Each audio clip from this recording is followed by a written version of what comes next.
I'm already cracked. Well, that sounds great to me. All right, I'm also a Buddha. little cracked myself. Joshy, let's kick this bad boy off, baby. Get it. Ready? Yeah. 3, 2, 1.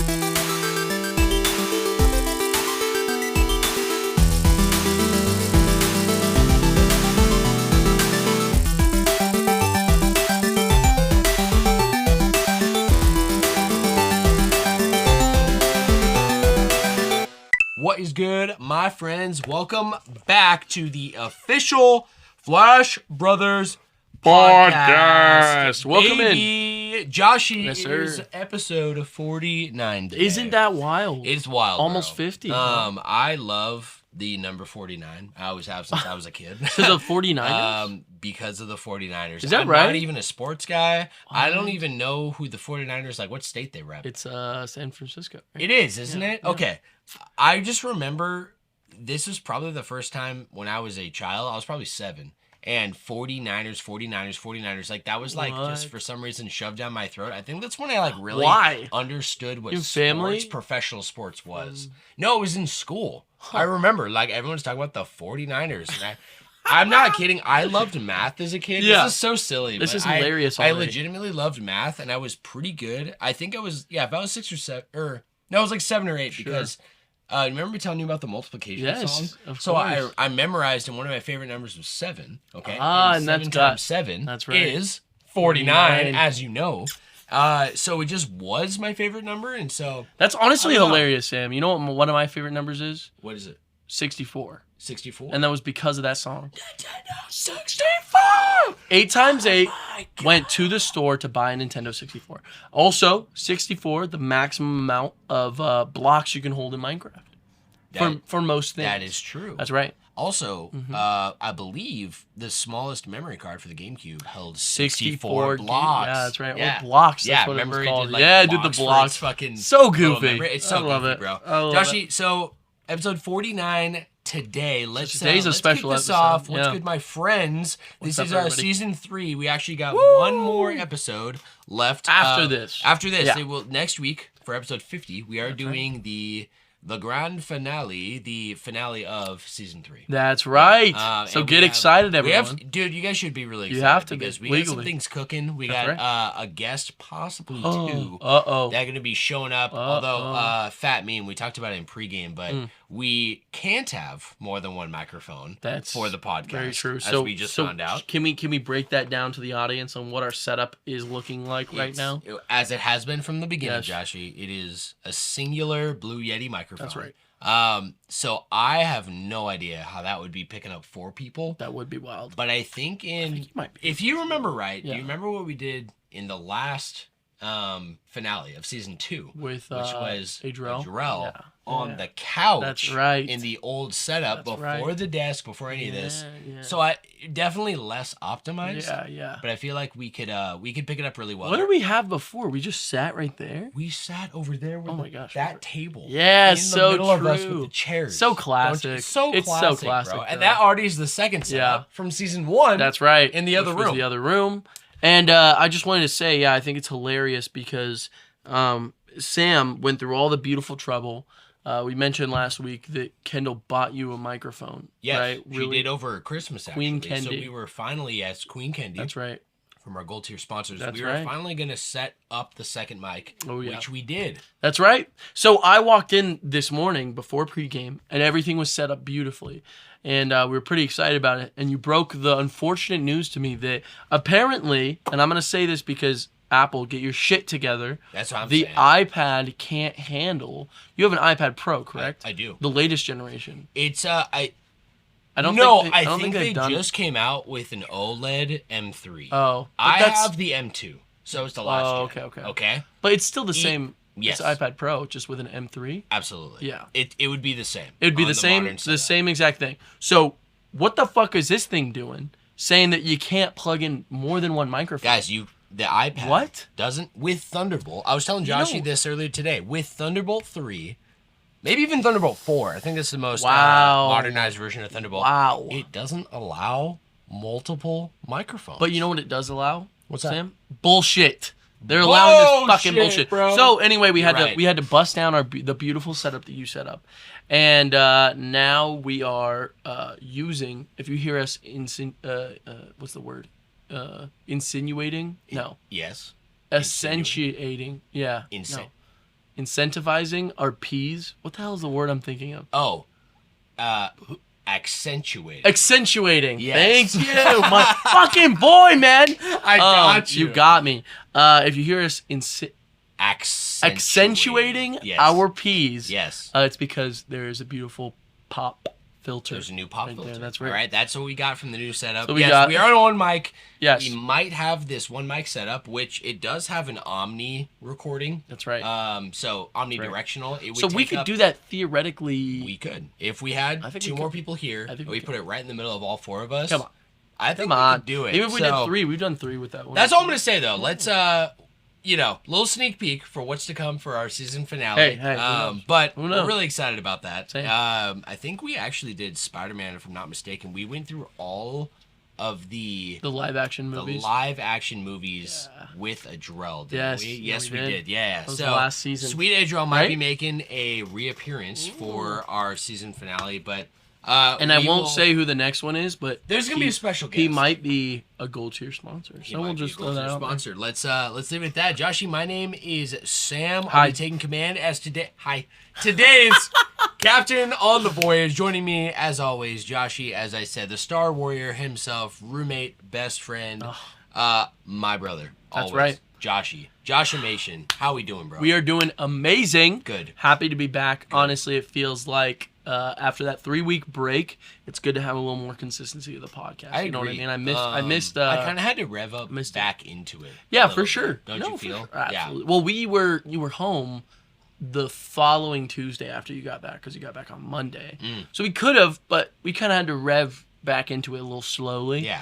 But I'm happy we are. I'm really happy we are. Me too. I feel like the timing of it is pretty peak too with the next season being, because the seasons are going to be following the actual the months of the year, right? That's right. So if we're taking about the same break, about a 3-week break, August-ish, in July, that means we're going to be hitting the next kind of like season next year, a year from now as well, which at the time, I guess that would be season 7, if I'm not mistaken. Yeah. 6 or 7, something like that. Yeah. But let's cut to the chase here. Cut to it, man. We are on our last, I would say, normal episode of the Flash Bros podcast. That's right. Our standardized format, because we're going to be having our season finale next week. That's right. I'm thinking also flashbacks are going to be following that, and so we'll be following up with the debut, the premiere of season 4. Season 4, baby.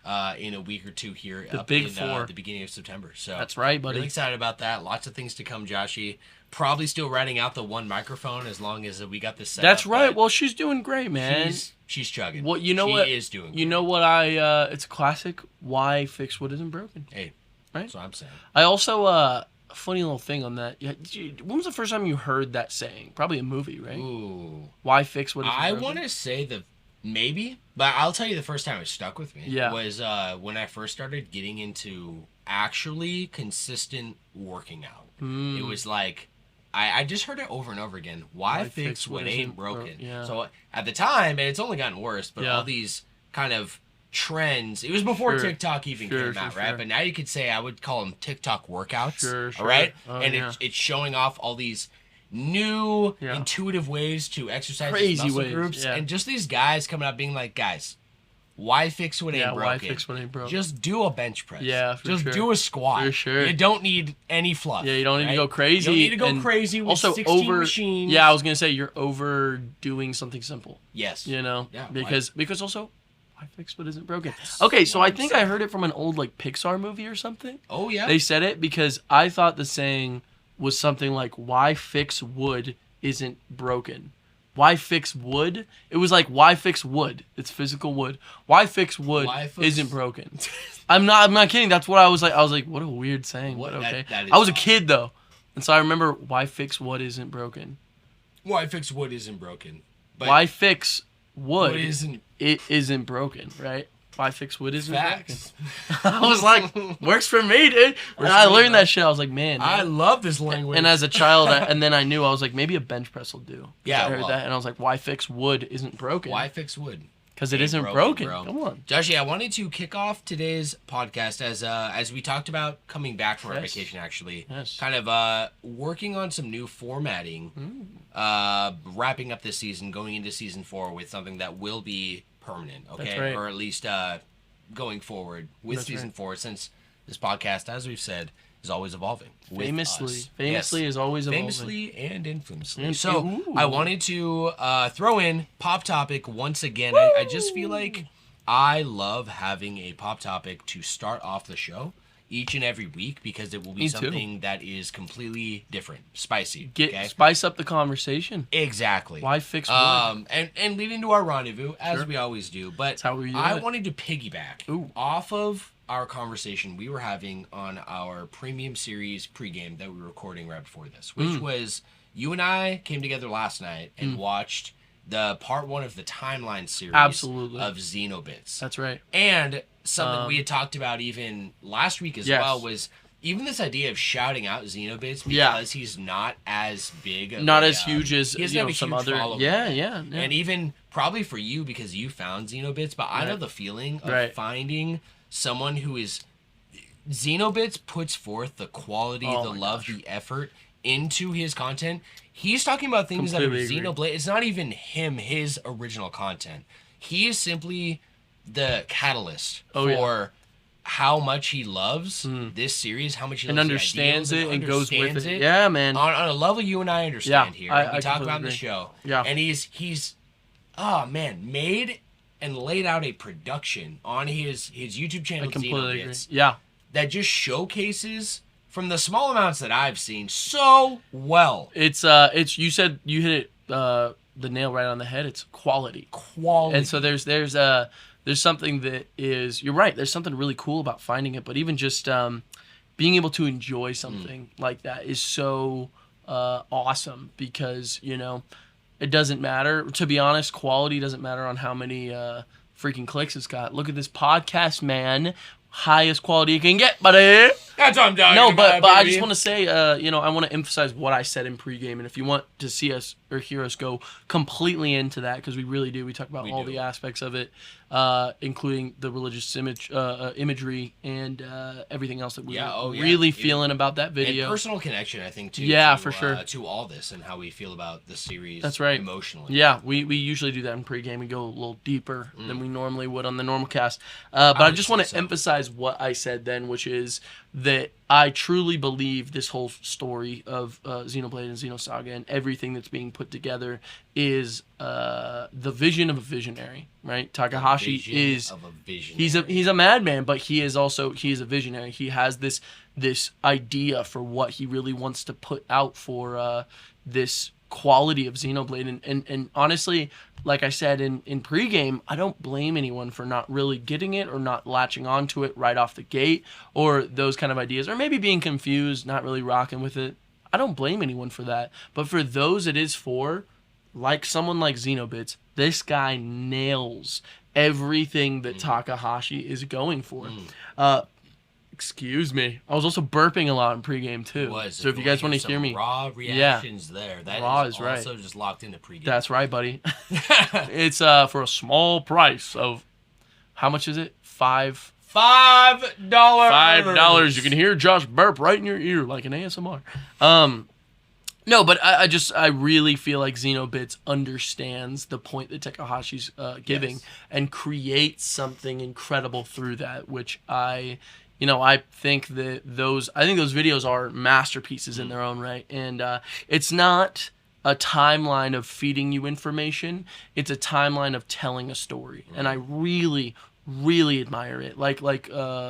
It just takes almost a person with a vision or a visionary themselves to tell and condense that kind of stuff while making it not only entertaining but captivating. I literally said, I read the whole comment I left, but truly you're captivated by the first couple seconds of narration. Absolutely. I'm not kidding. Like, literally, you turn on the video, and you're like, okay, what am I looking at? And then, boom, the narration hops in, this music hops in, this production of quality that just blows your mind, and I just have a lot of respect for it. So shout out, echo all of that. Huge shout out to Xenobits. Huge shout out. I'm gonna try and send him this episode. Yeah, and see that'd if be awesome. He'd at least listen to this part. I'll give him a time code or something. Yeah, and just see if he wanted to anyway. For sure. But for sure. I wanna echo the same thing because I want to say for anyone who's listened to the show and they've picked up on Josh and I's love for Xenoblade.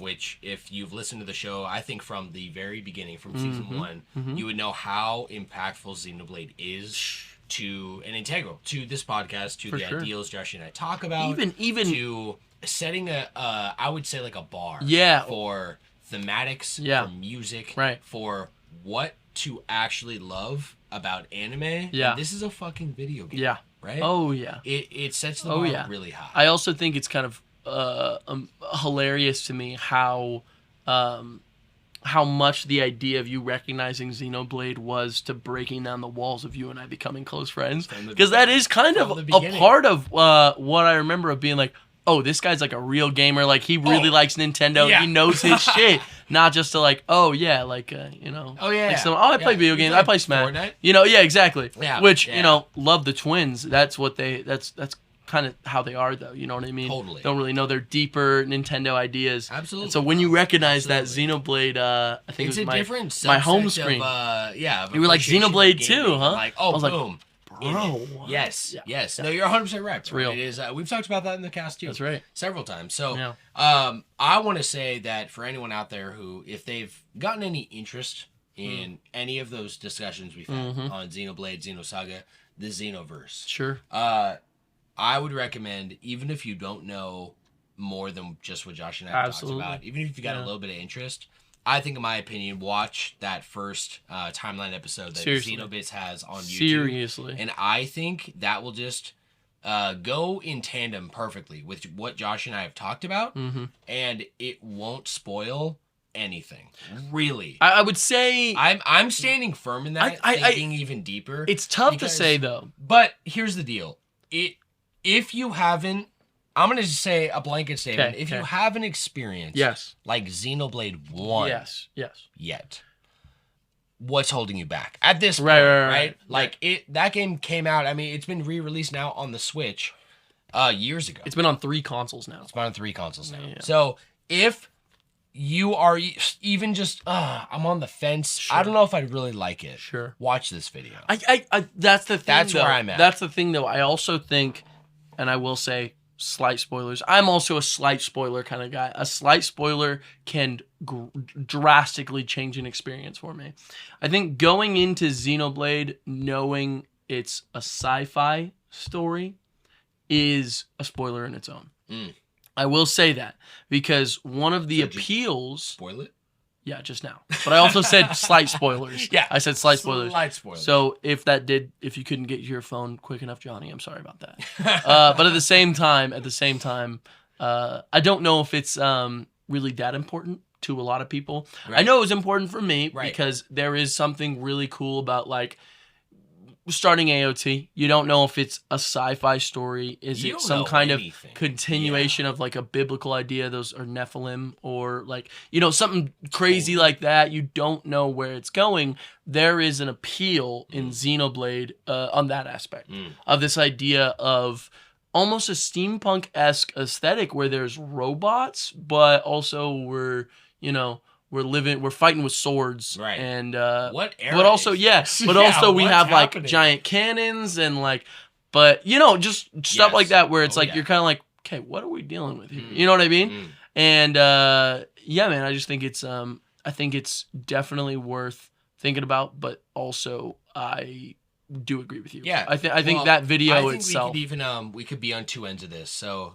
where you're more on the safe side, and I'm also just that. If you're okay with like, I'm the guy though that's like on the side of light spoilers. Okay. If anything, it doesn't bother me. Right. It makes you wanna. It makes me actually compelled to take in the content because maybe I wouldn't have otherwise. Right.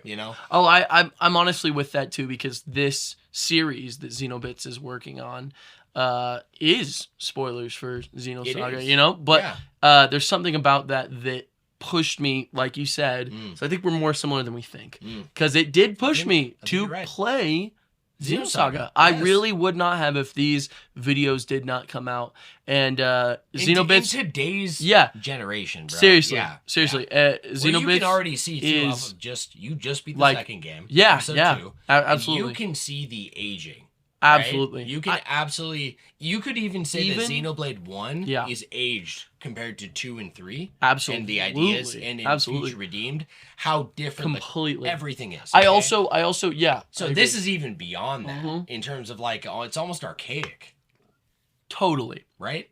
I completely agree. I also would say you know what I really appreciate the first game of Xenosaga even more now. Because I meant to say this earlier, or no, I wanted to say this today. Did I tell you at all that I'm watching through the Xenosaga anime? Like slowly? Yes, you did. Did I tell you about this? Yeah. You told me last night, actually. Did I really? Pretty sure. Did I? Okay. It was off cast. Well, so what I've been doing is it's kind of got that vibe of like a late 90s, very early 2000s anime. Is that Evangelion? Is it that kind of? No, Evangelion's a little bit more 90s. That's even okay. Yeah, a little bit more 90s. But and so like think about it, Evangelion and Cowboy Bebop more 90s. Early early Full Metal Alchemist, the original series, early 2000s anime. You know that the slight distinction of like this ain't 90s, but it's close. Yeah. You know what I mean? Oh, yeah. Extremely close. That's the vibe of Xenosaga, the anime. Okay. I will say though, I just want to say this because I've been investing my time into the show, and also I beat the game, and I just beat the second one. They've made like some weird changes where I don't know if Takahashi was responsible for really. I need to look into that. We should because Xenobits probably knows. Xenobits probably does know. But there's just some weird changes that they made, like adding a character. Kind of interesting, replacing a character with a different character. This is the weirdest one. There's a character who dies early on in Xenosaga episode 1. Okay. Very early on. Excuse me, Xenobits. I'm so sorry you had to hear that. I'm just kidding. What if I start calling the audience Xenobits? That would be kind of funny. That'd be really funny. Kind of would be funny. No, but I think Xenobits would be honored. I don't know. I would hope so. Come on, man. Anyway, they do you remember how we were talking about Virgil? Yes. Yeah. So he's very important in the first one, and they replaced him with another character who died at the beginning, which is important to the entire series that he dies at the beginning. Like that's very important. It's not only important for that. The G guy, right? The G? Yeah. Is it related to the G guy? The G guy. Yeah, like Rhea. All right, just keep going. I was gonna make it G. big. Oh, okay. Yeah. I'm trying to think. Are we talking the guy with his daughter, bro? No. Okay, because he died at the beginning. Yeah, but that I was talking about the anime. Okay. They don't show any of that. This is in the anime. Yeah, okay. Yeah. They don't show any of that. I was more referencing the changes they've made in the anime that's compared to the manga. Yeah. I mean the fucking I'm losing my damn mind. Anyway, I just wanna encapsulate the idea of if you're interested at all. I really do think that first episode is incredibly good. Yes. I wanted to talk even more. I wish I talked more about it on pregame. But I just wanted to say I love that ending of that first episode so much because it gives you exactly what you want to hear, what you want to see. You're talking of the timeline episode from Xenobits? Yes. Yeah. Oh, yeah. That song he uses and the way he's describing it, and it shows like Klaus activating that, and it shows the whole like orbital ring lighting up. Yes. To so be continued. Like, cool, it was, dude. Like, it was crazy. Seriously crazy. It was very seamlessly... like the way he timelined it out, right? And like the way it was put together, it's obviously imagery from Xenosaga. Yeah. Until it's Xenoblade, and you can't tell. You can't tell when he transitions. You're talking about like when you see the stuff with the Klaus processor and Klaus as a person. And like also I thought yeah. It's so cool to see just how integrated they are because the truth is the Trinity processor was made for the Zohar to study it and protect it and also run the orbital ring while also running the what are they called? Sirens? Artifices. Artifices, thank you. Those are all ran through the Trinity processor, and all these ideas, it's all based around the Zohar. That shape makes so much sense once you put all those together and say, okay, I see what's going on. Because later, thousands and thousands of years later, Mizrahi is able to create imitation conduits, imitation Zohar. I mean, which is a crazy concept. Which is a crazy concept. So beyond but an early idea of that is basing a supercomputer on. It reminds me of that part of Age of Ultron. I know you said you didn't remember that movie very well. No, I remember it pretty well. You now. do? I've seen it a couple of times. Okay. Since You remember how they base Ultron on that alien technology kind of AI that is surrounding the original Mind Stone? Yes. It's kind of similar to that, where this alien type of technology, they base an AI, 3 AIs around it that all work together as this trinity, and it is really fascinating. It's really fascinating. It really does do the perfect job of showing that bridge between those two games, and it's almost like once you see it, it's in your face. It's like literally like in your face. Hydra and Mithra, Malos. You see freaking Ontos. Sorry, not what's his name? Fucking not Ontos. Albus is original name, Albus. or his other name. Alpha. Yes. Yes. Sure. Yeah. Seeing that cross, I mean, like yes. Yeah, this whole universe is based around the Zohar. Yeah. I see what's going on. Oh, yeah. But, yeah. It's fascinating. Seriously fascinating. Joshie, do you mind? I think our lunch is here. Oh, I also just suddenly have to pee so bad. It's all I can think about. Okay, perfect. Yeah, let's break Yeah, let's get a break. But his thing is he goes, push past your limits. And that's what he always says. He's the best character. He's like, he's set up like to be like a Kakashi or like a Gojo, but he just doesn't give a fuck about anything. He's always shitting, and he like pooped him. He literally was like, "Yeah, he's actually shitting." Yeah, he's like, I gotta go hit the John. And there's one guy on his, and he's like, yeah, just don't fuck around with anything. He doesn't say fuck, but yeah, he's like, don't mess with anything. There's one of the guys on the show named Finral, who's a portal magic, and he'll literally be like, yeah, make me a portal to the bathroom now, portal boy. It's like, I told you not to call me that. Shut the fuck up, portal boy. Make me I need to poop. And then he'll just be on the toilet. He's like fighting. He's like, what's this in? Black Clover. What's his name? Yami. He's like one of the most powerful magic knights, and he just shits on everyone. He poops all the time, including himself. He poops all the time. Welcome back, everyone. All right, Joshie, we're officially back. We're back. Let's rendezvous. Let's rendezvous. Man, are you down? What is new? Yes. We talked about it a little bit, but you just beat Xenoblade. So yesterday, Xenosaga. It's about time. Episode 2. That's right. Do you want to talk about it? I would love to. Yeah. Where you at? So, I think there were a lot of things that I was judging pretty hard on this game. Kind of knowing how even other people feel about it a little bit. Kind of, I think, changed. But I really like it. I really like it as a game. And I think what's going for it is that it's very ambitious and it's going for a lot, while also not having as much as the first game, if that makes sense. Yeah, it's definitely a setup for the third one. Already the whole ideas and the way that it kind of even went into, because I also just right before this podcast, I almost said beat, but finished Missing Year. It's called Xenosaga 2 to 3 Missing Year. So it takes place, it's like a year in between the first 2 games, and it literally continues on into the third one. It's this perfect little bridge between the first and the second one. How does it continue into the third one? Because it's like, you want me to say why? Yeah. So Shion this whole time has been working for Vector, and Vector is Wilhelm. Company, yeah, Wilhelm's. Wilhelm. Yeah. Wilhelm's whole one of his many companies, but the most it's where that's how Cosmos is built.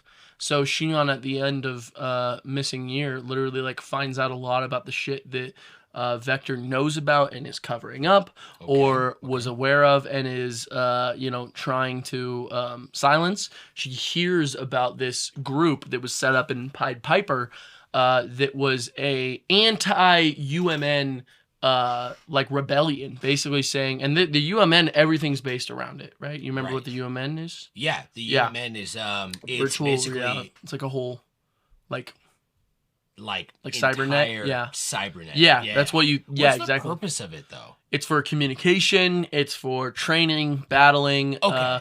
Even communication is one of the biggest ones because everyone's living like it's millennia apart. Yeah, right? so far away. Like if you tried to send a radio signal, you wouldn't be able to get there in time. Really? Okay. So every UMN signal is like the only... travels through the UMN. Got it. So even if you see someone on a screen, right, it's traveling through the UMN. It's the network of. It literally stands for Unus Munus Network. Oh. Yeah. Which is well, that makes sense. Yeah, the network of God. Basically. Yeah. But it's what it is, at least from what I've come to realize, is it's based within the imaginary number domain. That's what it is. And kind of, even to that degree, kind of Udu to a sense. And it's very, very interesting because it's dangerous. You learn in Pied Piper just how dangerous it is because there's a serial killer in that game named Voyager who's going around, in Pied Piper, who's going around killing children through the UMN.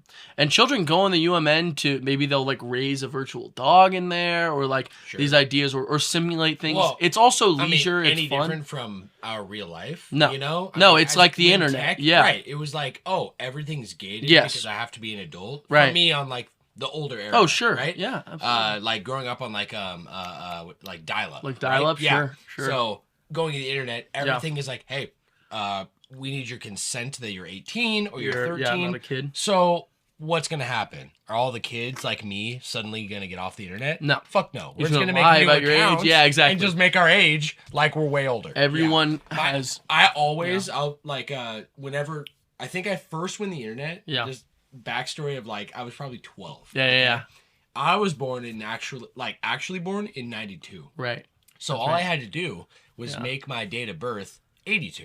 That's Suddenly, right. I had access to You're everything. Easily, There's still some accounts where I was gonna something say has that. happened, It's like, and I'm like, wait, why is my date of birth not working? Yeah. Oh, let me try 82. 82. And it works. Wow. Yeah. That's genius. Well, level play, by the way. That's kind of where my headspace is going. Is that right. like kind of correct? With, following I mean, what happens in this world, right? the like whole, some kids are going on and sure. just like whatever. I mean, there doesn't really seem to be any limit beyond. Well, is he targeting kids? Yeah.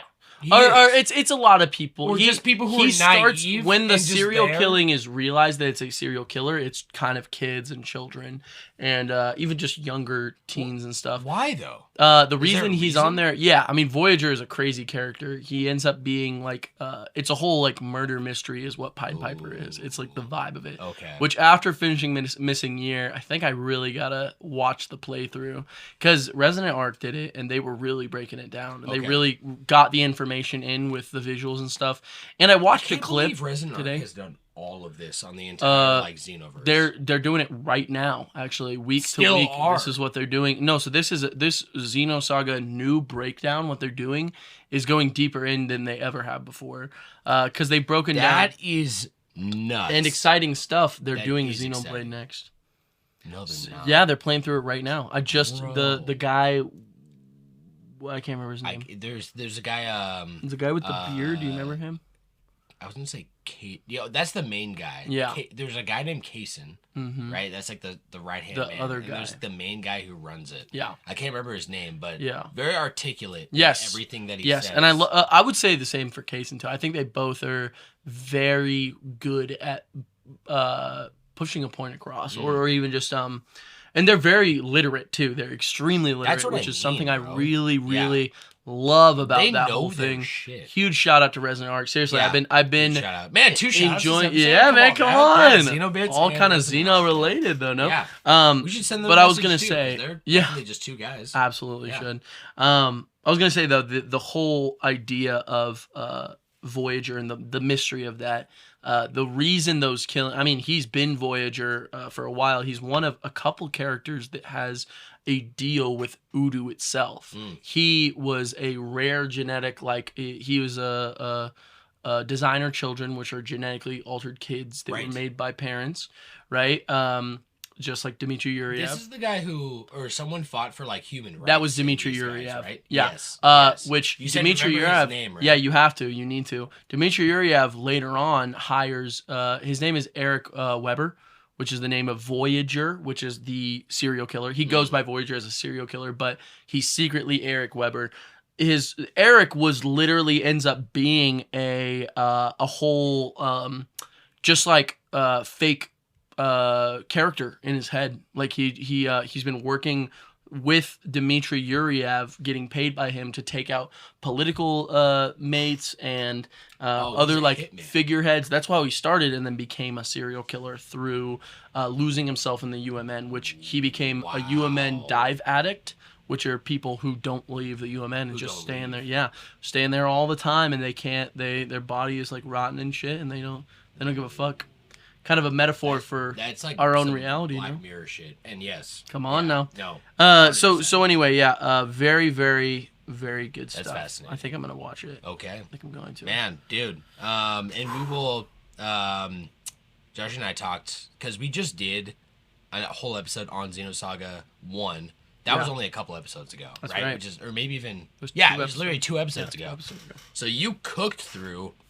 Blazed through part 2, but I feel like we were talking last night, and you got to cook a little bit, yeah? I would say so. That's what I even brought up Resident Arc and even like Missing Year. I really want to take in what this game was. Yeah. I might even pick up a couple other parts and start playing it a little bit again. Totally. Not like but I know you not like even, extremely rabbit holes too on lore, on understanding, on. I'm sure you've already realized things post game. Absolutely. Yeah. And I guess it's hard to respect something when you don't know where it's going. You know what I mean? When you don't know what the purpose of the scenes are, or even just the setup. And I remember having an immediate kind of what's the word, like I don't know, maybe just like dislike of it a little bit. Yeah, I showed you the voice acting for 2 characters that start the game off. They're the 2 people we see, right? It's a flashback to 14 years ago and what happens with the Michelin. They changed the art style completely. Maybe not completely, but they made everyone a little bit more realistic looking. Mm-hmm. And did you not like that? Not really. Yeah. At least for someone like Chaos, who in the first game had a very appealing kind of like, he had big eyes, but they just like, he looked completely different and then sounded completely different. You prefer the original. I very much do. At least in looks. I heard the sound. So, right? Yeah, right. Okay. So, here's the exciting part. It's pretty uninspired. Yeah, exactly. I can also accept that as for what the game is, and maybe even forgive it a little bit if I give it that time to understand that. Because honestly, the only part where it really bothered me was that beginning of the game, because it's just Kanan and Chaos talking, and those voice actors are gonna make me have a snore fest. I'm not kidding. They're like bored. And it's a monotone literally instructor, and you're like, what do you think about this? I'm good, man. I'm good. I'm literally losing. I'm going to lose everything if you don't give me some emotion. Not even on my phone. I'm give me something. My pen in my seat. Give me something. I need something. Yeah. So I hear you. So giving that level of like forgiveness, because even just like towards the end. Excuse me, I'm so sorry. No, it's Again, good. It's good. Better out than in. Filtration systems in place. Absolutely. For our cast, for the cast, we do. It's a little more unedited. Yeah, it's absolutely the truth. The flash. But I would say into the mic. That's right. I blow it into the mic too. Humpback. I was gonna say, towards the end of the game, it's the voice actors are really like putting their heart into it, because there's some that they didn't change. Some that are just like pretty good. I honestly even like Shion's other voice actress. I don't think she's bad. It was tough because she looked so different, and then her voice was different. I was just like, I don't know this character. It doesn't feel like the character I know. It really did. It felt like they replaced. You know, in a show when they replace it with a whole new actress or actor, is going. It's exactly how it felt. Almost impossible to like you almost associate this new version of the character. Right. It's literally because like a new character. It's a new actor. Yeah. How could you not? New face, new voice, new looks, new the way that everything. It makes sense. I didn't know they did that in part 2, in episode 2, before you told me. To be honest with you. Yeah. kind of was taken back. Yeah. I couldn't imagine personally, like even with Future Redeemed, right? Yeah. We now have an older version of Rex, older Right. version of Shulk. Right. They're definitely congruent Yes. with the original. Oh. Voice acting. Well, Shulk's is the same. Shulk's is exactly the same. Which is right? so smart because obviously, like, it has that vibe of, Right. like, you know, like...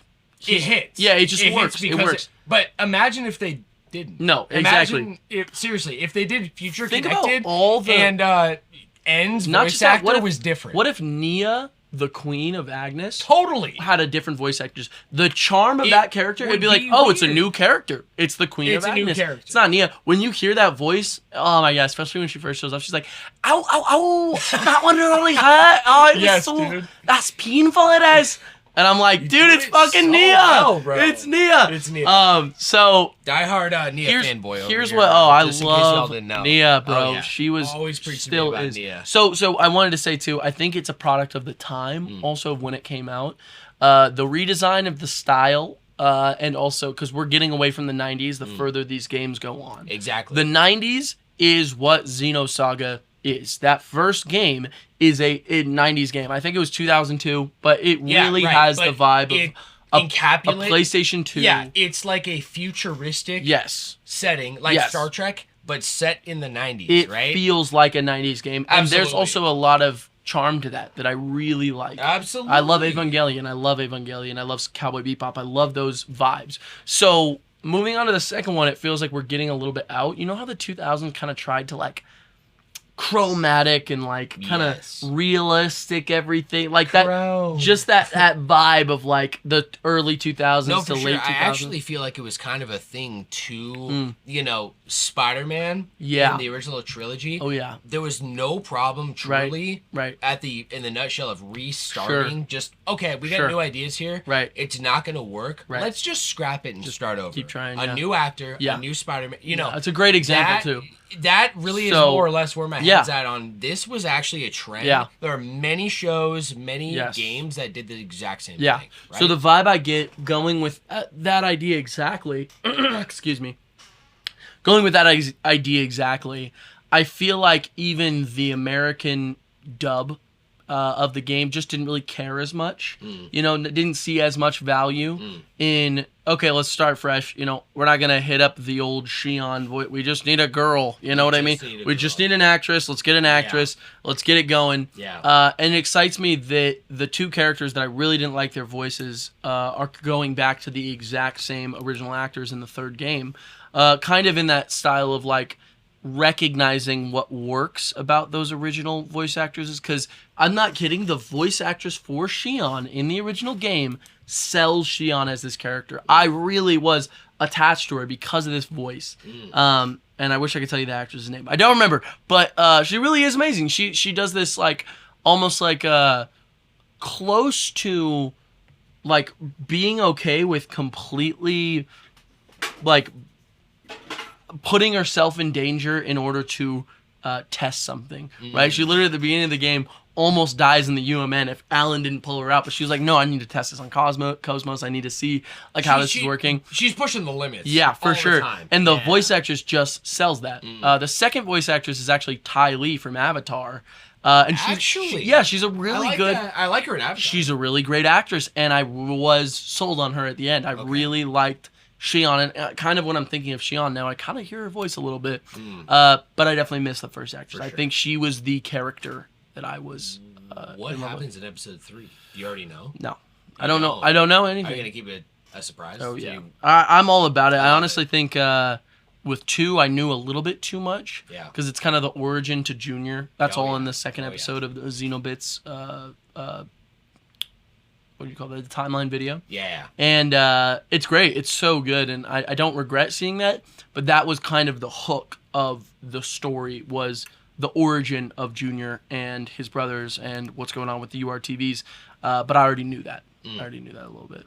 What are you doing tallies for? Oh, the tallies for me. What the hell is that? I understand now why you interrupted with the That's tallies. wild. Like, whoa, what did I just say, bro? Yeah, what did I say wrong? I just am making a tally. I'm actually trying Excuse to... me. I was going to say this on pregame. I just forgot. Oh, shit. I'm doing like a thing of kind of trying to audit parts of my life. So trying to like... Yeah. audit in its truest form of Wow. like just take a record of things to be more aware of habits of things in myself. Wow, that's really interesting. Yeah, just so I can look back on data. Sure. You know, be like, oh, I think I only did this amount of times. But Right. then I can look back and be like, oh, I actually did this, right? Or even timing myself, like Sure. on certain things. Like when I'm doing a cleaning project, I have a timer, an app that's categorized into different like categories. Okay, so like if I'm doing like Devo time, yeah. there's literally a category of it's called sacred time. Okay. If I'm doing like prepping for the podcast, Yeah. podcast time. So Easily. these tallies is how many.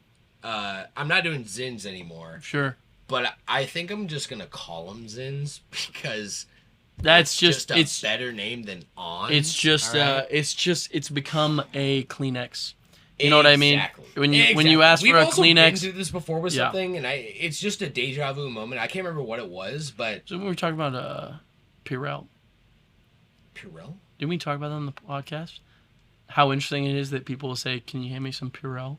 But Purell's like a name brand. We did talk about this. Yeah, not like what do you call that? Hand sanitizer. Hand sanitizer. Yeah. No, of course. Yeah. So I think Zin just flows off the tongue, but I'm just simply tallying up the Zins I've had since we started recording because I'm gonna put them in my tracker later. Gotcha. Instead of pulling out my phone. Sorry for calling you out on that, then, buddy. I literally saw it. It's I was all like, good. What the hell is that tally? You're welcome to comment on anything and everything I'm doing sitting across from Well, me. as you notice, I probably will. Yeah, well, that's what we have to do, Josh. Have to, so, legally. Joshy, I wanted to honestly segue Please. to our first official section. Yes. We are resonating into the second arc right now, okay? Which is the first segment officially led by you. Do you know what I'm talking about, Josh? The news flash. Oh, wait. News flash. Let's do it.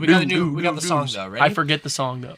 I'll lead it off. I think it'll click, right? It goes. The news flash. News flash. News flash.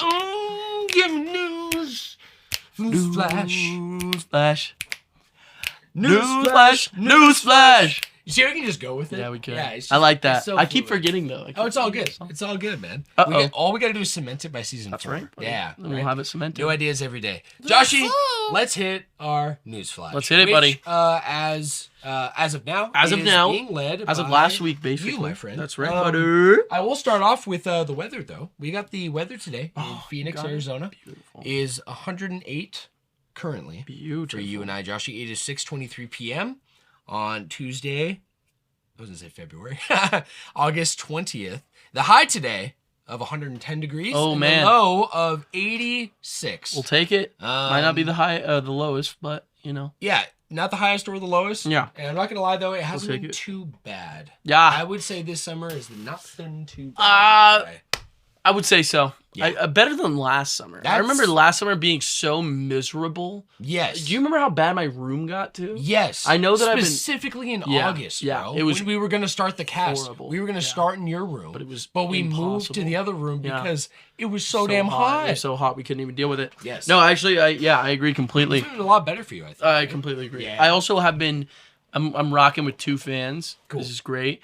It was nice in wintertime getting to retire the fan that I first got last summer, I guess. Yes. Yeah, so I've had Yes. one of those fans for about a year now. But yeah, man. no, I'm loving it. It's a better summer. So, Agree. Jason, what do you got for us this week? All right, I got some fun stuff. This is some interesting stuff. Fun stuff. Interesting stuff that I want to get into. Lay it on me, bro. This first one is quite the shocker. Is it? The Jujutsu Kaisen manga will end in 5 chapters on September 30th. So this is quite some news because I mean we heard we heard it was going to end probably around later this year. We knew that we're heading towards the end. Yeah, but that was a rumor, right? No, it was like confirmed. That was official? Yeah, Okay, yeah. okay. And it was also the vibe of a manga. You can feel when we're moving towards the end of a story, like genuinely.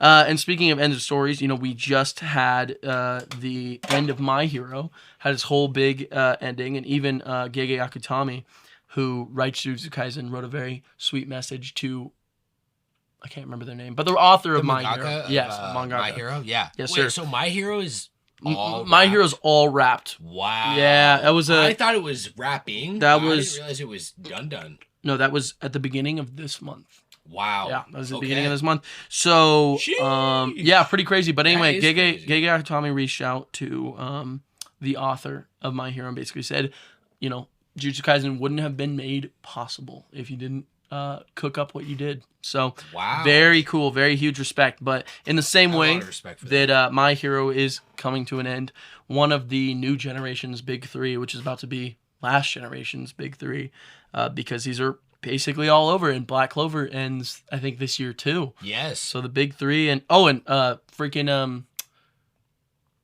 Demon Slayer's already over. So all those modern, what were the modern big hitters are all coming to an end. That's crazy. Including 5 more chapters is what we heard. I'm gonna read the official message. I would love it. Translated by Gege Akutami for the fans.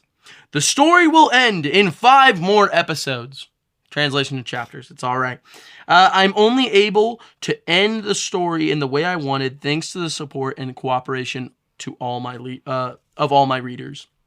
Thank you. I am working hard to create a final episode that will, in parentheses, probably, satisfy as many people as possible who have supported Jujutsu Kaisen. So everyone, please bear with me.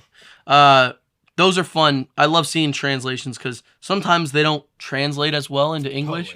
Because something like, please bear with me, you know, it's kind of a harsh way to say, you know what I mean? So it's like, even please just like, especially when it's like a translator it's so talking, funny. Right? Yeah. Like announcing I love, please bear with me. Be patient just a little longer. I love, you ever heard my impression of like a Nintendo showcase? No, tell me. I do this one, he's like, hello. Welcome everyone.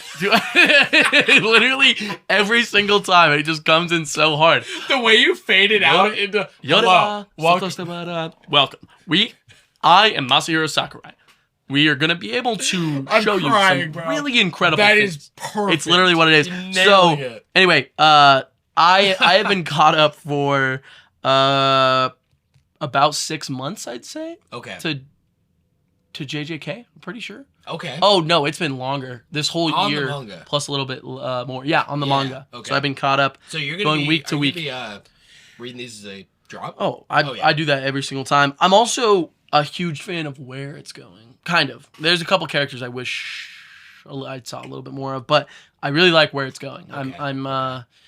A lot of people worried for a minute that, you know, JJK might have a sad ending or end with like the villain winning and stuff, but I have a good feeling about it, and I think it's going somewhere good. But we're gonna give it a second. Real quick. Have you finished the My Hero manga? No. You've not. No. Okay. No, I probably will now.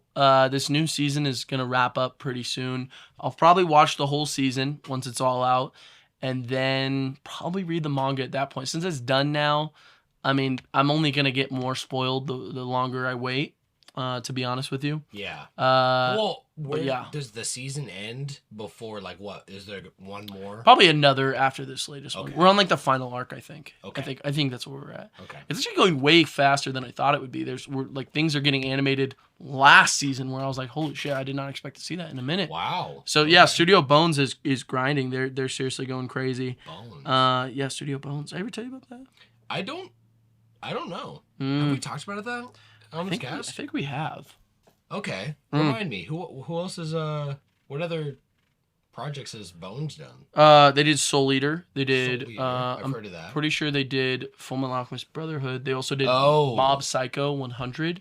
Pretty popular one. Yes, I'm familiar. Yes, and then I think they did Hunter x Hunter as well. I'm actually just gonna look this up if that's okay. Yeah, that's cool. Just because they have some really good ones. Just some so on-cast fact checking. Yes, sir. So Bungo Stray Dogs, if you've ever heard of that one. Mob Psycho, My Hero, Fullmetal Alchemist Brotherhood. Let's see. They did what's that one called? You ever heard of Oron High School Host Club? I actually have. Do you remember They that? did. My They did Bones. Remember when we moved in the house? I was dating Danby. Oh, that's right. She And, loved that one. Yeah, I she talked wanted with to her watch about an it. anime, and Yeah. that was the one that Did you watch a lot of it? we watched. That anime is probably- honestly hilarious, bro. I'm not Probably gonna like lie. 70, 60, Yeah. 70% of it. That's so funny. Yeah, I don't know. It's honestly it's really good, especially with the finale is crazy. Yeah. I watched it when I was younger. Maybe I just like thought maybe because I'm older then. I don't know. Like I just like the vibe of the whole thing was just like, this is really silly, but I'd rather watch something else that's silly. Sure. Was kind of the feeling I had, right? Like, Yeah. I kind of just didn't. Just not vibing I don't with think it. I appreciated it as much as like you talk about it. Yeah. Or I mean, it's not insane. It's not incredible or anything, but it's just a little fun. You know, it's just a fun little anime. I think there's some genuine funny moments and some very tender, sweet moments. Like you'd be surprised on like the finale actually like it made me cry when I was younger. Oh, really? I'd watch it. It like has that moment where like, oh my god, it's so good. Okay. But anyway, Studio Bones as well. Okay, let's so is there anything else to really say about JJK? I mean, it's obviously hype. Yeah, Big hype. I'm really excited is what I'll say. I'm a little sad. I am really happy. I don't know. I really like JJK, and I really like seeing kind of what Gege's cooking up. And I don't know. I'm a little mixed on it because I didn't really want it to end anytime soon. And I normally love endings. I really love them. But I don't know. I'm feeling all right. I'm feeling all right. From an outside perspective. Talk to me. It seems like it should be longer because of how much world building there's in place. Agree. I don't know. I agree to a degree because I can also see where the idea is going, but I just think it has enough that it could do more. But at this point in time, there really is not much to go beyond an ending. But I wish it could have been longer earlier, if that makes sense. Especially after Shibuya, which you still haven't seen, you cracker. I have not. You goober. I have not, bro. Do you want to move on to the next one? Yeah. I got another sad one. Cool. Is that cool? That's cool. I don't like that. Let's hear it. A little bit sad. Sound it is, my guy. You probably have heard her voice. You absolutely have heard her voice a good couple of times. Atsuko Tanaka, a very famous voice actress in the Japanese dub of many shows, has unfortunately passed away. Damn, bro. I heard her in so much stuff. She's what's her name? Lisa from JoJo Part 2. Yeah, she's also Bayonetta's Japanese voice actress. Oh, true. And she's Hanami in JJK. She's freaking Conan from Naruto, who's a really, really cool character. And so yeah, she passed away. Bummer. Yeah, very, very, very, very big bummer. From what I've read so far, it doesn't look like we know how, but also we don't need to know.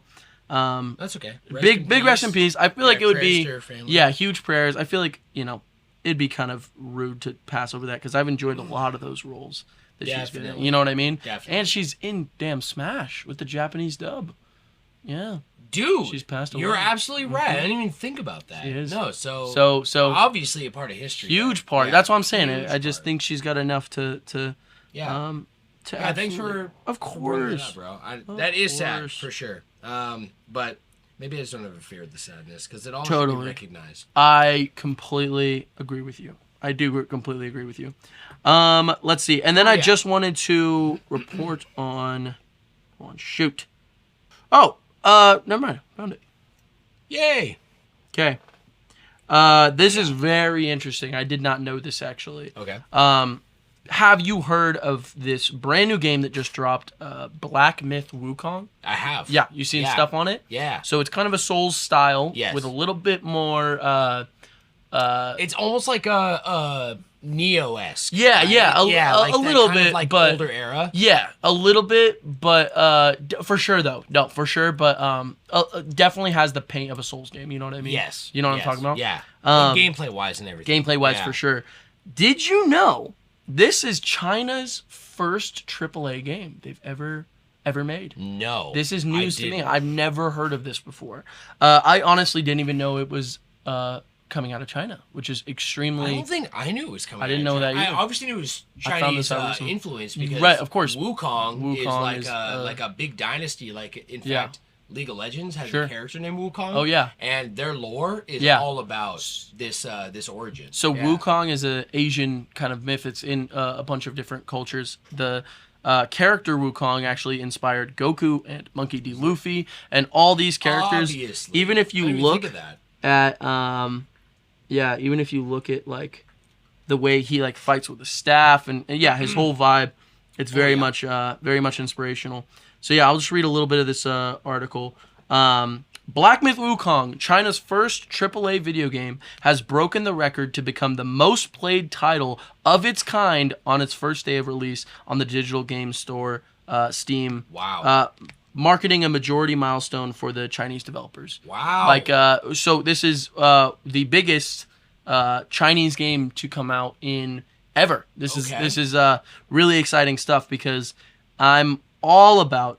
And by the way, it was 1.8 million congruent players within 3 hours of release. 1.8 million. That is insane. So we're talking pre-orders. I'm pretty sure it's only single player too. Yeah. Completely. That is crazy. So seriously, amazing. Wow. Making it number 3 on Steam as Chinese gamers are rushing to play because this is huge for China. Yeah. Caleb has been all about this game. So very stoked. I actually love this. This is really this is a great article, by the way. Basically, it's inspired by the novel Black Myth. Oh my God, Wukong is called. It's a Chinese novel called Journey to the West. And so that's kind of what the game is kind of inspired by. Wukong being the main character of that story and kind of being the origin of that story, kind of adapting it in a God of War way, where it's like it's those classic characters, but kind of in a darker like interpretation of the world, if that makes sense. Yeah. Or even just a different interpretation, maybe not even darker. Seriously, that's huge. Very big, very big. Absolutely. Huge. So, if you guys are interested, check out a trailer. Especially check out some if you're stuff. Interested in difficulty or any Souls-like. Yeah, it's a Souls-like for sure. All the trailers have looked insane. Excuse me. Beginning, I think E3 last year. They showed it off, right? I watched it. I say E3, but you know what I'm talking about. Exactly. Right. Summer Games Fest. Summer Games Fest. Same. Yeah. Whenever they showed the first trailer, I believe this is. Is it on all consoles? It is, right? I mean, yeah, I think it's everything. PC. It's coming to Steam, obviously. Yeah, right? Steam. But it's not locked to PlayStation? No. Okay. No. If I'm not check it out. Yeah, if we're not mistaken, check it out. But I'm pretty sure they wouldn't lock it to PlayStation if it's coming from China, right? I mean, I would hope not. Yeah, it's not like a Japan title or anything. Oh, check it out. I just found it. PlayStation 5, Windows, Xbox Series S, and and X. And then the developer is Game Science. You ever heard of these guys? Game Science. No, it's Chinese. Okay. So it's a So it's the first AAA. Yes. Chinese. Yeah, this is literally their logo. So Game Science. Yeah. Oh wow, that's an interesting logo. Isn't that interesting? That's crazy. Very interesting. Very. It looks like very what cool. you'd see over like the overhead of like walking into a game store. Yeah, for sure. Wow. Okay. Pretty interesting. You got anything else, Joshy? No, I was just reporting on those 3 as of now. Okay, cool. Yeah. So okay. That's well, what we got for the actually pulled up some things on the NEWSFLASH that let's go. I wanted to see if any of these had interest to you. I still want to kind of really just give you the reins of the news wherever we go from here. But I brought up some things that I saw in the headlines that I thought would be interesting in some free time I had yesterday. Hell yeah. The first being that the Epic Game Store is officially coming to mobile.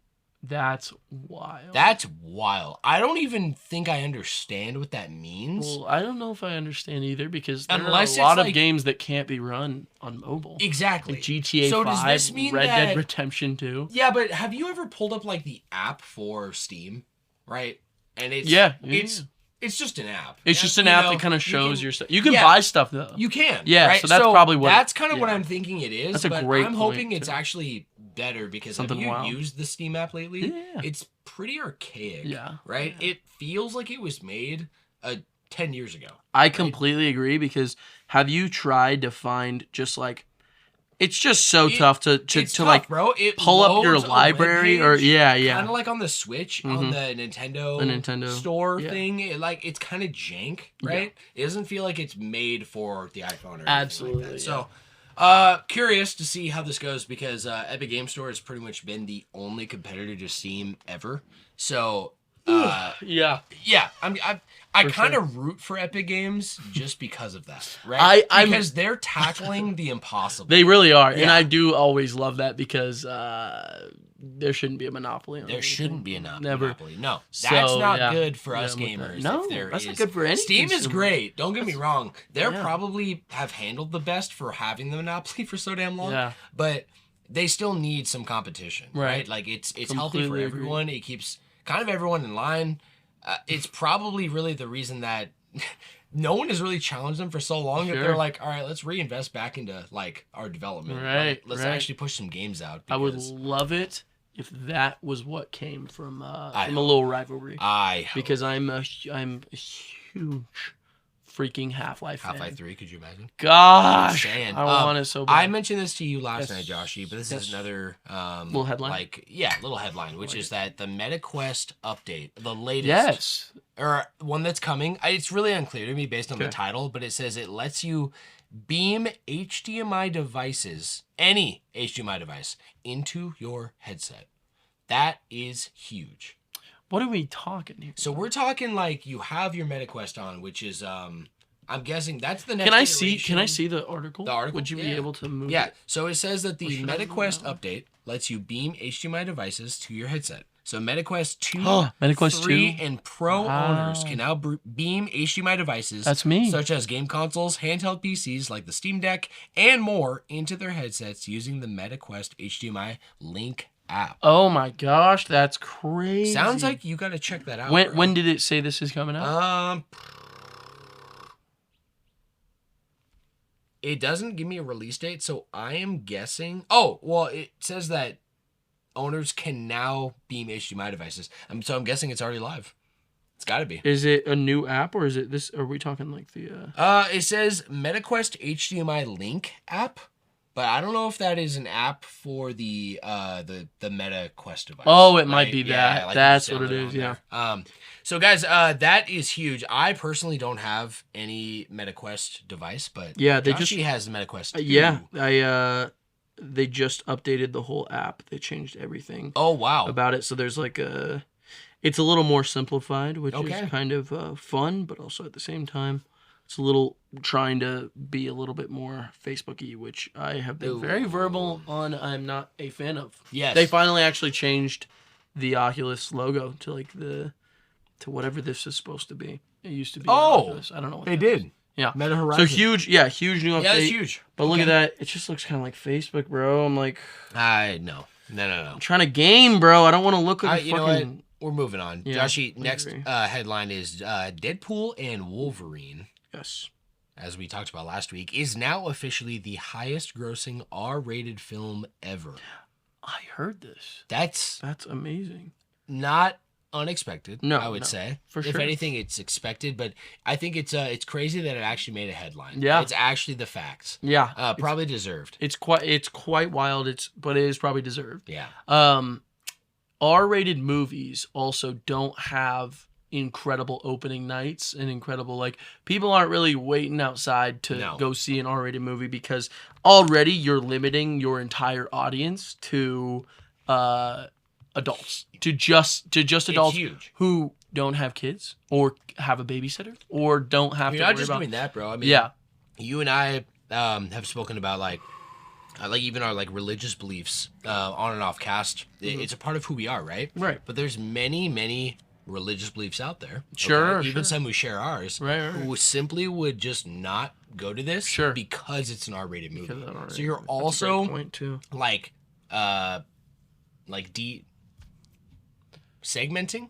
I think that's what I'm looking for. You're segmenting out that entire population. That's millions. Yeah, that is a lot of money. It's a lot of money. Yeah, absolutely. There was an article a long time ago, back in 2017, when Logan was released. Which you never seen Logan, have you? I have not. Okay. Unfortunately. It was the largest opening for any R-rated movie and one of the highest I didn't know it selling was rated R-rated R. movie. Yeah, it's Wow. it's way more brutal than Deadpool. It's actually like I imagine. Thinking about it now, like even I rewatched like a couple trailers, and I really want to rewatch it soon because that movie just reminded me on how fucking good Logan is. It's We should watch it. we should. It's a tough watch. It's like a kind of a Last of Us vibe of seeing people at some of their lowest and some violent, very bad things happening to people, and but it is worth every second. It's seriously an incredible movie. I have no doubt. Incredible. So that's awesome. That's deserved, especially because Logan is Wolverine, and Wolverine is a part of this, and that's right. It's still Hugh Jackman after all this time. That's right. He's still got it. He's got it for sure. I want to also point out, I did bring up the article in case you didn't bring it up. Oh yeah, I thought you would about JJK. Oh yeah. See that? Yeah, that it's ending. Yeah. But did you see that Nintendo Museum? Yes. Is a thing. Yeah, okay. I didn't look into it though. I didn't really either. I'm kind of thinking... I didn't want to start reporting and being like, yeah, I don't know what this is, but it's a thing. So it looks pretty big. Oh yeah. I kind of think we should do a special section of an episode about it. Sure. Because even just skimming the article, it's kind of a lot. It's kind of just something new that Nintendo has never done before. I'm with it. For example, they have like a playable area inside to play Nintendo games, and they have massive controllers, like huge, that you're playing the games on. We should save it because we should definitely do an episode about this. With it, in short subtext, I think this is something really cool and very Nintendo to do something very absolutely just out of left field. They already did something that was crazy, which was basically their version of Disneyland. Literally. Right? Literally. Nintendo World. So now they're just taking another step further here. I mean, pretty sure there's in Tokyo as well. Is that right? The Nintendo Museum. I think that's all I saw. It was in Tokyo. Yeah. So we should touch on this, but if y'all have no idea what I'm talking about, just Google search Nintendo Museum. You'll see stuff right away. Pretty big. They did a whole direct about it. Yeah. A few days ago. I saw it was streamed and I wanted to check it out, but I didn't. I didn't know anything about it before it dropped. So me neither. Let's just leave it at bringing it to everyone's we'll check attention, it out later. Right? I'm with it. The last thing I want to say is that Gamescom, which is notoriously massive. I'm pretty sure it is now the biggest. I almost report on this too. Really? Yeah. Okay, yeah. So Gamescom 2024, they notoriously do things towards the end of the summer every year. About the time of PAX. Yes. PAX is also the very beginning of September. That's right. And I'm pretty sure Gamescom is the biggest video game convention there is now. I'm pretty sure it's bigger than the PAX. only one left now, right? Right. I mean, PAX is still around. I think it might have even been bigger than E3 though, in terms of attendance. Yeah, right. And budget and all that. So I could be wrong, but Gamescom. That's right. Based out of Germany, I'm pretty sure. Right. Definitely is now. So we'll probably report on it if anything is crazy to our attention, which probably will be because we're gamers. I mean, once we see some more stuff, we'll definitely. It is going down today. That's right. Until the 25th. So for the next 5 days. So we'll have some stuff to talk about. Germany, by the way. Yeah. So Gamescom. I'm just writing these down for some. Keep writing, man. Keep writing. Man. Yeah, Joshy, that is going to wrap up the news flash, my man. Let's go, buddy. I want to, as a part of this format, bring to attention a major part of this show who has given us just support, amazing support since our inception, continues to do so after almost a year of doing this whole thing, bro. And that's our gold tier sponsors, right? Sir. And kind of even, I wanted to kind of give them their own section. I love that's that. a little separate from our multi-tap, which we'll reference them again as we get to our multi-tap, which is going to be in a different part of the show. It infamously has always been right here before we get into the main cast. That's right. But we actually are going to plug them right now before we dive into today's main topic. I love that idea, bro. man. Yeah, hell yeah, man. Absolutely. So I'm going to make a note here for our gold tier sponsors. My man, Joshy, these, like I said, these are basically our personalized crew. Okay, that's right. They're aboard our ship on our fleet. That is our Flash Force crew. They're on our main ship. They're on our main ship, baby. Yeah. Yes, so let's run down this list because they each deserve a special shout out. Completely That's gonna agree. be Mama Annie. Woo!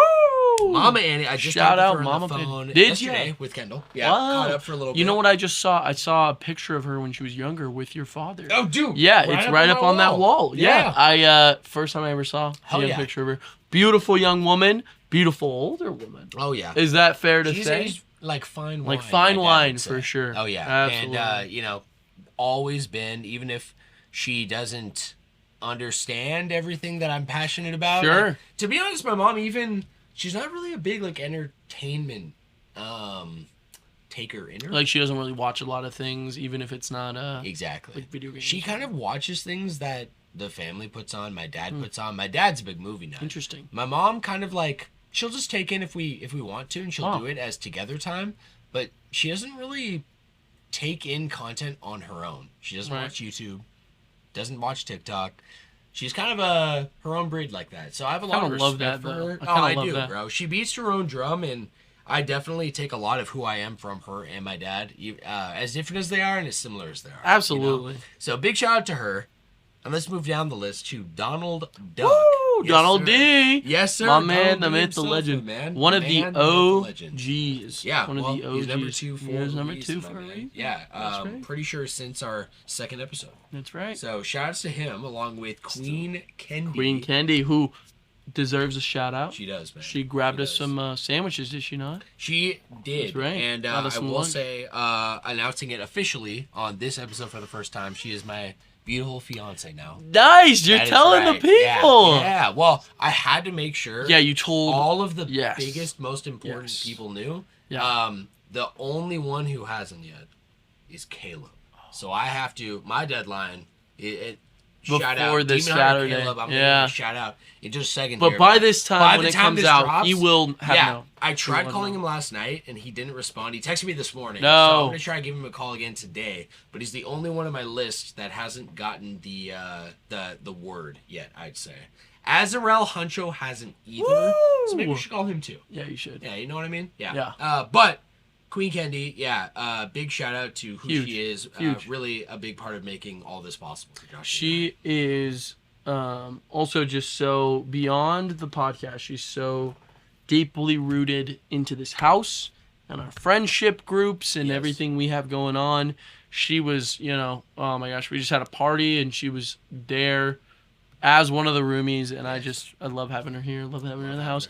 Beyond even the fact that she's an incredible freaking gold tier sponsor, she's also an incredible human. She is. Yeah, you know what I mean? Makes us all better. That's right. Joshy, next on this list is Sweet A. Jarrell. Sweet A. Speaking of Drizzy. making us all better, bro. Absolutely. Big part of this house. Our beautiful roommate. You want to give him a plug? Absolutely, because he does do Twitch streaming. He does. And you guys probably have heard me plug this once or twice. Excuse me, sorry, Adriel. Oopsie. Just for you, buddy. Just for you, pal. He knows. But no, he does Twitch streaming. He so does. check him out on Twitch. It's is it at? Wait, how do we say the Twitch.tv? So it's Twitch.tv / Sweet A. So check it out. Yeah, it's at Sweet A. Yep. Yeah, Twitch.tv / Sweet A. But that's Sweet AYEEE. 3 E's. Very important to remember because it's like Sweet A. Sweet A. Oh, who's that guy? The Fawns. You remember that guy? The Fawns. Dude, can I tell a funny story that has to do with the Fawns right now? Okay, so I found this out. I'm gonna have to pull up a picture. I wish I could show everyone out there this incredible picture. Guys, I will take it in on your behalf. Yes, on my behalf. So I told my mom she was going to Milwaukee. Okay. You know where that is? Yeah. Yeah. So there's not a lot to see in Milwaukee, but those guys I was talking about in pregame, Red Letter Media, Mike Stoklasa, and Jay Bauman. Yes. They have a show. They are in Milwaukee, and they constantly make jokes about how there's nothing to see in Milwaukee except for the Bronze Fawns. You know what? The Fawns. The A. The A. Yeah, was that Family Matters, right? It is, right? Yeah. And with Tim Allen. Yeah, that's right. I think maybe not. Maybe yes, not. I think he is. I think it is, right? No, maybe not. No, he's a little bit older. Management. Yes, that's right. The one with the. I was thinking. But I think it's Family Matters. Show me. Anyway, I made a joke to my mom. I was like, you have to see the Bronze Fawns. You have to go see it. and she sent me this picture of her. She visited the bronze fawns, and she just sent that to me. She looks so happy. I know. She looks like she loves it. Huge shout out. Shout out, also man. my mom. Yeah, well, also shouting out your beautiful mother is we got Daddy Mike. That's right, Big Daddy Mike. Yeah, that is so right. I was just telling my dad because he was just he was watching one of our latest episodes. Oh yeah, and he just texted me. He was like, "Hey, amazing analysis on the ideas of what you have going on." I can't remember what we were talking about, but he was like, "It makes me want to watch it." Right? Something. I think we were talking about Xenoblade. What actually. was it? The Xenosaga episode? But we talked about something at the beginning of the Xenosaga episode. Okay. I don't remember. I don't remember, but that's awesome. He texted you? Yeah, he did. Yeah. He did. He just let me know. And I told him when I saw him last, I was like, skip to the gold tier sponsor moments if you have to, because you get a shout out every single episode. So if you're listening to this, Dad, love ya. Thanks for listening. Thanks for getting in on this and being a part of the crew. Yeah, absolutely, bro. We love it. Seriously, thanks for being here, man. And shout out. Who? It's also my mom. That's what I was going to say too. Oh yeah. They're interlinked. They're a package. Yeah, they are. They're a package. Speaking of package deal. Ooh. Johnny Bravo. Johnny the Bravo package himself. You know what I mean? You want to talk about packages? That guy's rocking the crazy stuff. The package of legend, bro. You want to talk about this guy's in a box? A package of muscles. That man is a freaking demon. Oh yeah, there ain't no exclamation point coming out of that box. It's Heck gonna be. No. He got his fucking guns coming out, baby. Guns coming out. Guns of the Patriot. That's right, buddy. I threw as many Metal Gear Solid. That's a Metal Gear Solid, into that intro as I possibly could, because if y'all know, Johnny Bravo has been part of our Flash Force and our first DLC episode, which was all about Metal Gear Solid. And we also did 2 episodes on the Flash Bros beginning of this season. That's right. On Metal Gear Solid 3. So Johnny Bravo, huge shout out of one of our brothers. Yeah. Probably get him to the house. Yeah, where's he been, man? He came over last week for a little bit. Oh, did he? Yeah. Was I at work? You might have. I think I came home and you were like, Johnny just left. Johnny just left. Yeah. Maybe let's get him over tonight. That'd be fun. Yeah, that would be nice. But, package deal. Have to be. Like we said. Lene Lovelady. Lene, big shout outs, man. The superhero herself. That's right. I know I say that every time, but it is true. We have to. Lene Lovelady is the best superhero alter ego name you could have. You ever seen especially that it's so natural, bro. It's natural. And it doesn't sound like it would be real. You'd hear that name in a story, you'd be like, huh, who's actually called that in real life? That's too cool of a name to actually be named. Okay, have you ever seen Ready Player One? No. They make a funny joke in that because the main character's name is Wade Watts. Wade Watson. No, it's Wade Watts. Okay. And the whole joke is that he was like, yeah, my parents named me that because they thought it would sound like a cool superhero name. Because it's Wade Watts, Wade Watts, bro. Lene Lovelady. Lene. Come on now. Watts. Come on. Yeah. What? No, Lene Lovelady, she's told me many times growing up. Yes. Many, even people today still think it's fake. That's such a hilarious idea. That's a compliment. Because if you know her also. Oh, yeah. It's kind of like such a cool idea that like she's rocking a name that cool. Yeah. You know what I mean? Oh, yeah. No. And the people can't believe it because of how cool it is. I can't believe it. I can. Next on this list, Joshy, is Mikey Sandoval of the Sandoval 7. The Sandoval 7. That's right. The man himself. Shout out to Tayden. Our boy. You already know, bro. Yeah. And all the rest of the Sandoval, the other 6 members, right? Yes, that's right. Yeah. Get them all in there. Yeah, no, beautiful family. I think, if I remember right, Mikey, don't want to butcher it, but I think his sister and her husband or fiance or boyfriend just moved. Apparently they moved away to Oregon and they just moved back, and I think they're living with Mikey right now. So it's the Sandoval. It's Sandoval 9. Sandoval 9. Wow. The Nike huge. 9 under one household, bro. Yeah. That's wild. quite Absolutely the wild. quite the wildness. Big shout out to all of them. Huge. I'm pretty sure his mom, who also lives with them, is not a part of that Sandoval 7, so I think it's the Sandoval 10 right now. Oh my god. Isn't that crazy? The Sandoval 10. The Sandoval 10. The Sandoval 10. I love it. The Tayden Sandoval. You hear that? Whoa! Shout out to you, buddy. Last 10 one on Tayden this list. Sandovals. Number 9, Joshy, is Azarel Huncho. Azzy Huncho. You already know. Big man himself. We'll be getting into town in a few days right here. That's right. That's the rumor. By the time this comes out, he should be in town. Yeah. Oh, he's coming into Thursday. So 2 days, bro. Yep. Yeah, before this episode even drops. So. I was just on the phone with him right before this. Yeah? Yeah, we were just talking. Just Dude, chopping it up a little bit. You want to give him a plug? Because Absolutely. he does some content streaming. He does do YouTube, but he He's also... not streaming, right? No, like, no. yeah. But he's also thinking about doing streaming. So as soon as he gets that should. locked in, you know we're going to give him the biggest plug, Absolutely. of course. Which also, as he's such an incredible guy, literally like my older brother. Like he is absolutely one of the best people I've met. He's so funny. Even his ideas and the way he preaches about the Lord, it's really, really inspiring. We say it every episode, but it's deserved and it's true. Seriously, it's it is true. Truth. It's nothing but truth. So yeah, shout out to him. You got to check out his YouTube channel. Yes. It's at AzzyXHuncho. That's AZZYXHUNCHO. Man, So check that out. was fluid. Thank you, Fluid buddy. as fuck, I think bro. I say it every time. Off so. the tongue, baby. Yeah, that's right. Well, we also got special shout out for our Flash Force. That's right, we got the Force. Demon Hunter Caleb, Yes, an we did. additional co-host to the show. Been cooking up ideas with me about the podcast before Fire. the inception even you began. go. And Baywatch Brad, who Baywatch Brad, been big ol' doing Brad. music and will That's continue right. to do music for our show. He sent me a really, really sweet text actually too. He said he finally got around to listening to DLC Oh yeah. and how the music went in there, and then he looked at how it was going in the current season as well. So he just Yeah. kind of listened to like the music and how it is at the cast. What does he think of it?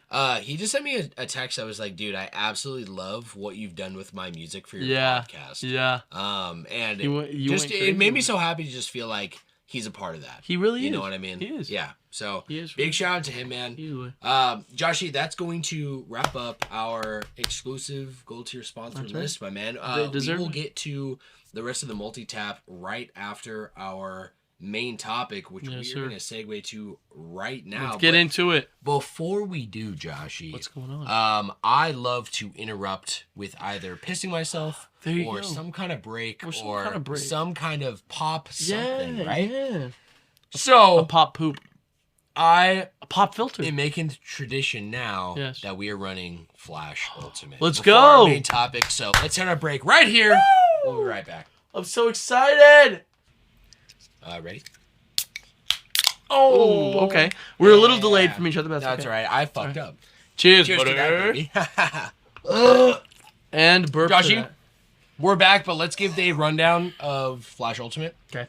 If you're down, since you wiped me, I did not wipe. you wiped. We actually got down to last game, last life, no? Did we? Yes, we did. We did. Who was I playing?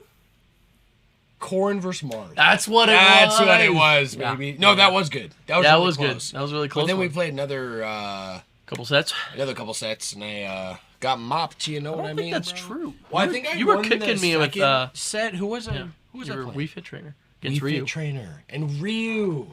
I love the mix of us. One of us getting Ryu, Ken, Kazuya. It's just such a Karen. mix up because we don't play those Not types really, of characters but really at all. It's kind of making me want to play him more. Right, like actually understand the mechanics and how they work. I will say Terry. what I mean? Terry's half circles, right? And he's like that type yes, style. yeah. I like that. Yeah. I really like Terry. I played a bit of. You ever heard of Skullgirls? I Ever heard- Yes, I played quite a bit of that. I got pretty good with. Can't remember the name of the character, but I don't know any lore of Skullgirls. Hmm. I just I remember it was a really big deal. There was a big community on subreddit of it coming to Vita. Yeah, I guess it was Yeah. super exciting because it's done by a lot of like Zone worked on some of the artwork. Very famous artist online. Okay. Yeah, and then It's just done. pretty It's unique. pretty on. Yeah, it's also not a big company. It's like an Yeah, indie fighting that's game right. is what I would call Yeah. it. And I really like that. I think it's really cool. Very unique. A lot of cool. The animations are really cool. Yeah, a little 18 plus. It feels like, you know what I mean. Probably wouldn't Okay. want to play that in front of your Oh, I little didn't know brother. that. I thought it was rated teen. It is rated teen, but there's a lot of It's a little lewd. yeah, a little lewd. That's what I'll call it. Yeah, very lewd Good at word some for points. it. Yeah. But Okay. that's most fighting games, to be honest. You ever gone back and played bro. like an old game. And you're like, why are these girls so bad? Bro. What's happening here? As a kid, I thought the outfits from Mortal Kombat were actually absurd. Absolutely. Some of these like stringy tops. I'm like, wild. What the hell? Second of all, they're fighting in this. Give me a break. Absolutely. Right? The idea of Dead or Alive was such a silly concept to me.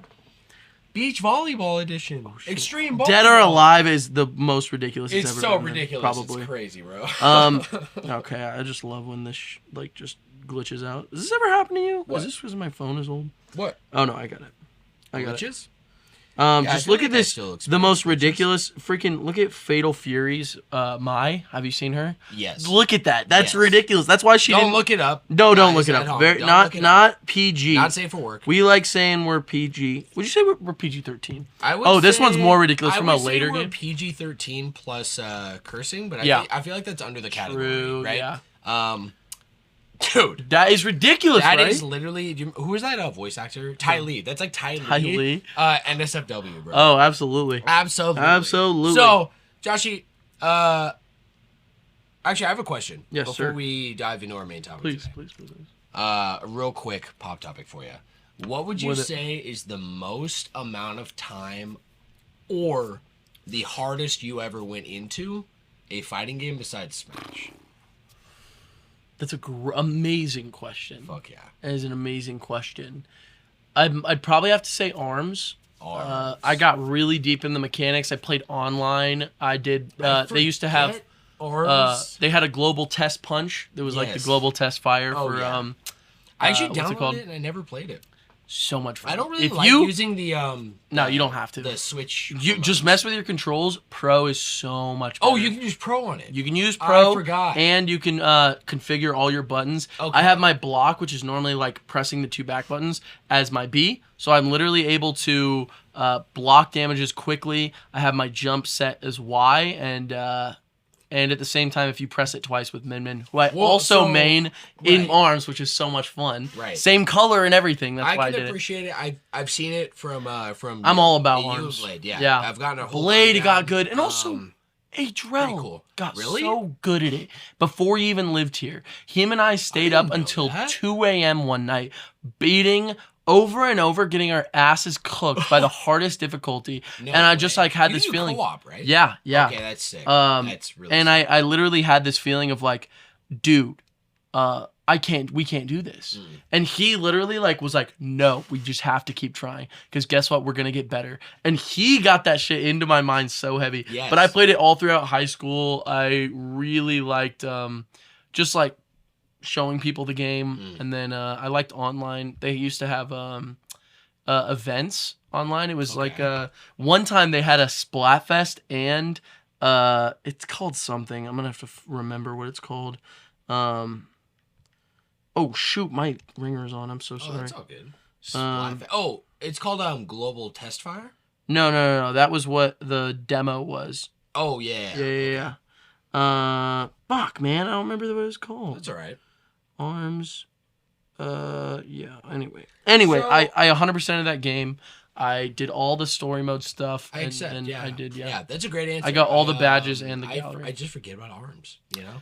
I do too nowadays. I mean, there's not much to do. Do you remember? I think I've mentioned it maybe one time, but what I went hard into a fighting game, long before I even went into Melee. I'd say, like, I played Melee. I was always in Smash, but I didn't go hard into Smash till Smash 4, right? So long before those times began on the Wii U, I went really hard in this one series. What was it? On PS2. What was it? It was. I tried Soul Calibur. I really did. But you know what hooked me? Which was, no, not Soul Calibur. Soul Calibur 2, I really tried. But have you played Soul Calibur 2? Yeah, I played a little bit. Maybe not 2. Whatever I think it was 3 was the one I played. Soul Calibur 3 is what I went fucking hard in. Yeah. This main guy on the cover was the guy with the scythe. Yeah. Right? Yeah. Salamel. He looks almost like he's out of Soul Calibur, dude, he looks like he's straight out of like he's like a Jedi with a scythe. He's got the hood and shit? Oh yeah. Oh, this guy's name is Salamel. All right? He has a crazy scythe. I fell in love with his entire kit and the entire just play style of the game. Dude, I knew it. This is the one with Link in it when it came out on GameCube. No, that was the second one. No, that was... Oh, I looked up Soul Calibur 2. Yes. Yeah. That's the one I tried I knew it in because Link was in it. Oh, shit. I see this dude. Oh, you see this dude, right? Tough. So tough, bro. He's like out of Aladdin, right? Like what the hell is happening? He's got the vibe there. Yeah, crazy. I actually went so hard into it. That was a PS2 game? Yeah, it was. And GameCube. But I played the PS2 version. Joshy, let's segue here into our main topic. Are you down? Are you ready? Please. Let's do it, my bro. Please. So, I still don't know what the main topic is. That's right. I was about to for bring everyone that out up. there. So Yes, we're always on that same page. Aren't Joshy has no idea. Never. But this has been something I didn't know exactly when we would be talking about it. Yeah. But today is the day, my friend. Today's the day, all right? Because we are going to be talking about 7 deadly sins. Way. Yes, sir. Did you finish the movie then? So, full disclosure of where I am at. Have not finished What? Cursed by Light. Here's literally where I'm at. 20 minutes from the end, Okay. the supreme deity has shown up Yeah. and is kind of everything I thought she'd be. Yeah. Right? I kind of thought, especially when they went down into the demon realm and it's lit, I'm like, yeah. why is there rays of light everywhere? Right. What the fuck is happening? Where have all of these hidden warriors that nobody has ever seen before? Where have they just been? Right? Bro, it just made sense. Dude, and were you on the same page when you were seeing Oh, this yeah, stuff? absolutely. Oh, yeah, okay. And it was a good couple years after I watched the end of 7 Deadly Sins. So it was pretty wild. Yeah. Because getting back into it and seeing the way she even acted towards people is she just did like that grin that looked just like the grin from the beginning of Solo Leveling. Oh, on that yeah. giant demon Oh, statue, yeah. Right? I was like, oh, dude, God, that's the her, parallels bro. are crazy. That's so her, that's bro. where I'm at. Nice. I don't know what happens at the end of Cursed by Light. Why haven't you finished it? We actually, honestly, were just falling asleep at that moment. It was like we had trying to hit a bedtime of like 2 a.m. How much longer do you think you have? Oh, dude, 20 minutes. You should watch it right now. Right now? I think we should pause it. I'm saying this because that's the end of 7 Deadly Sins. That's the end of 7 Deadly. I think truly we can't go fully into it if you haven't finished the series. You don't think we can? Here's my run. 20 minutes, Sam. Was that we were gonna do the seasons of the anime, okay, including the movie Prisoners of the Sky. Sure. Right. Kind of wrapping up the anime. The core anime, right? Seasons 1 through 5. Technically, I guess when I was looking them up, I guess that second season that's on Netflix is technically a special. Yeah, those are right? OVAs. It's called Signs of Holy War. Signs of the Holy War, yeah. And that was in 2016. So I basically just wrote down what the seasons are titled. Right. And I thought we'd run through kind of our emotions going through I'm down with journey. it. I still think you should finish it. What if we wrap up Dragon's Judgment is the final season, and then we pause it and we wrap it up? I'm with it. I definitely think if you had 20 minutes left, you gotta have killed that. You know, that movie. No, but I have to do it with Ken. I know. Get her in here. Right now? 20 minutes. Isn't that what you said? All right, guys. Dude, I'm telling you. Nope. And then you're gonna be on the hype. You're gonna be on everything. I swear, I'll watch it right now with you. All right, let's do it. Unless you don't want me to. Does that entail? No, absolutely, bro. Absolutely. I'm glad I did. Perfect. You're absolutely right. Are we back? You trusted me many a time. Yes. With being like, all right, let's pause it. Let's do this. We let's have to come do back. This. Yes. That was perfect. So we are back officially, Joshy. We just wrapped that up. That's right. It was about 20 minutes, right? It was almost a perfect 20 minutes. Yeah. And you didn't even include the credits in that. So it was a little bit less. Because there was like a tiny post-credit scene as well. Yeah, the last... the credit song is banger. Yeah, it's right? a banger. It's a motherfucker. I mean, all the music is a banger. I really enjoyed it. I actually really thought the ending was peak. The only thing I have to say about the movie, and I think we'll come back to the movie at the very end of this, but what I do want to say off the top of my head, kind of a bummer, and I guess it's the fault that 7 Deadly is so good. That's why. It's that because of the pacing, because this is a movie. Yeah. The Dahlia, Dubs, the Supreme Deity, finally more and missing characters. I mean, I completely forgot about the missing Fairy King. Oh, absolutely. And then the Supreme Deity. I've been waiting the entire show. And the answer of just like where do the what are their items called? Where do those come from? Oh, the Sacred Treasure. Thank you. Yeah, absolutely. Sacred Treasure. Yeah, Rita. Come on now. Rita. So, I've seen those since season 1, man. You're kidding me, bro. Just cool to see where everything has come from, but I wish there was just more. I just wish there was a lot more, especially to Dubs and Dahlia. Mm-hmm. Okay, we saw them at the peak of like them basically being corrupt by light, as the movie says. But we see them get out of that. No, we don't. Don't we? They were at the wedding at the end. No. Yeah, they were. They were at the wedding. You could see them, and they had the little cushions on them. So, pretty crazy. What? Yeah. I missed that. Well, Dahlia and Dubs. That's right, buddy. Because they had Cheat Hope. What's Cheat Hope? It never said. I don't know. I couldn't. He also didn't wrap up anything with Mael. Like, he's just there and fighting, and then... Mael? Yeah. What do you mean? What did he need wrapping up? I don't know. Like, because... Like, again, it's just I want more, and it's a movie.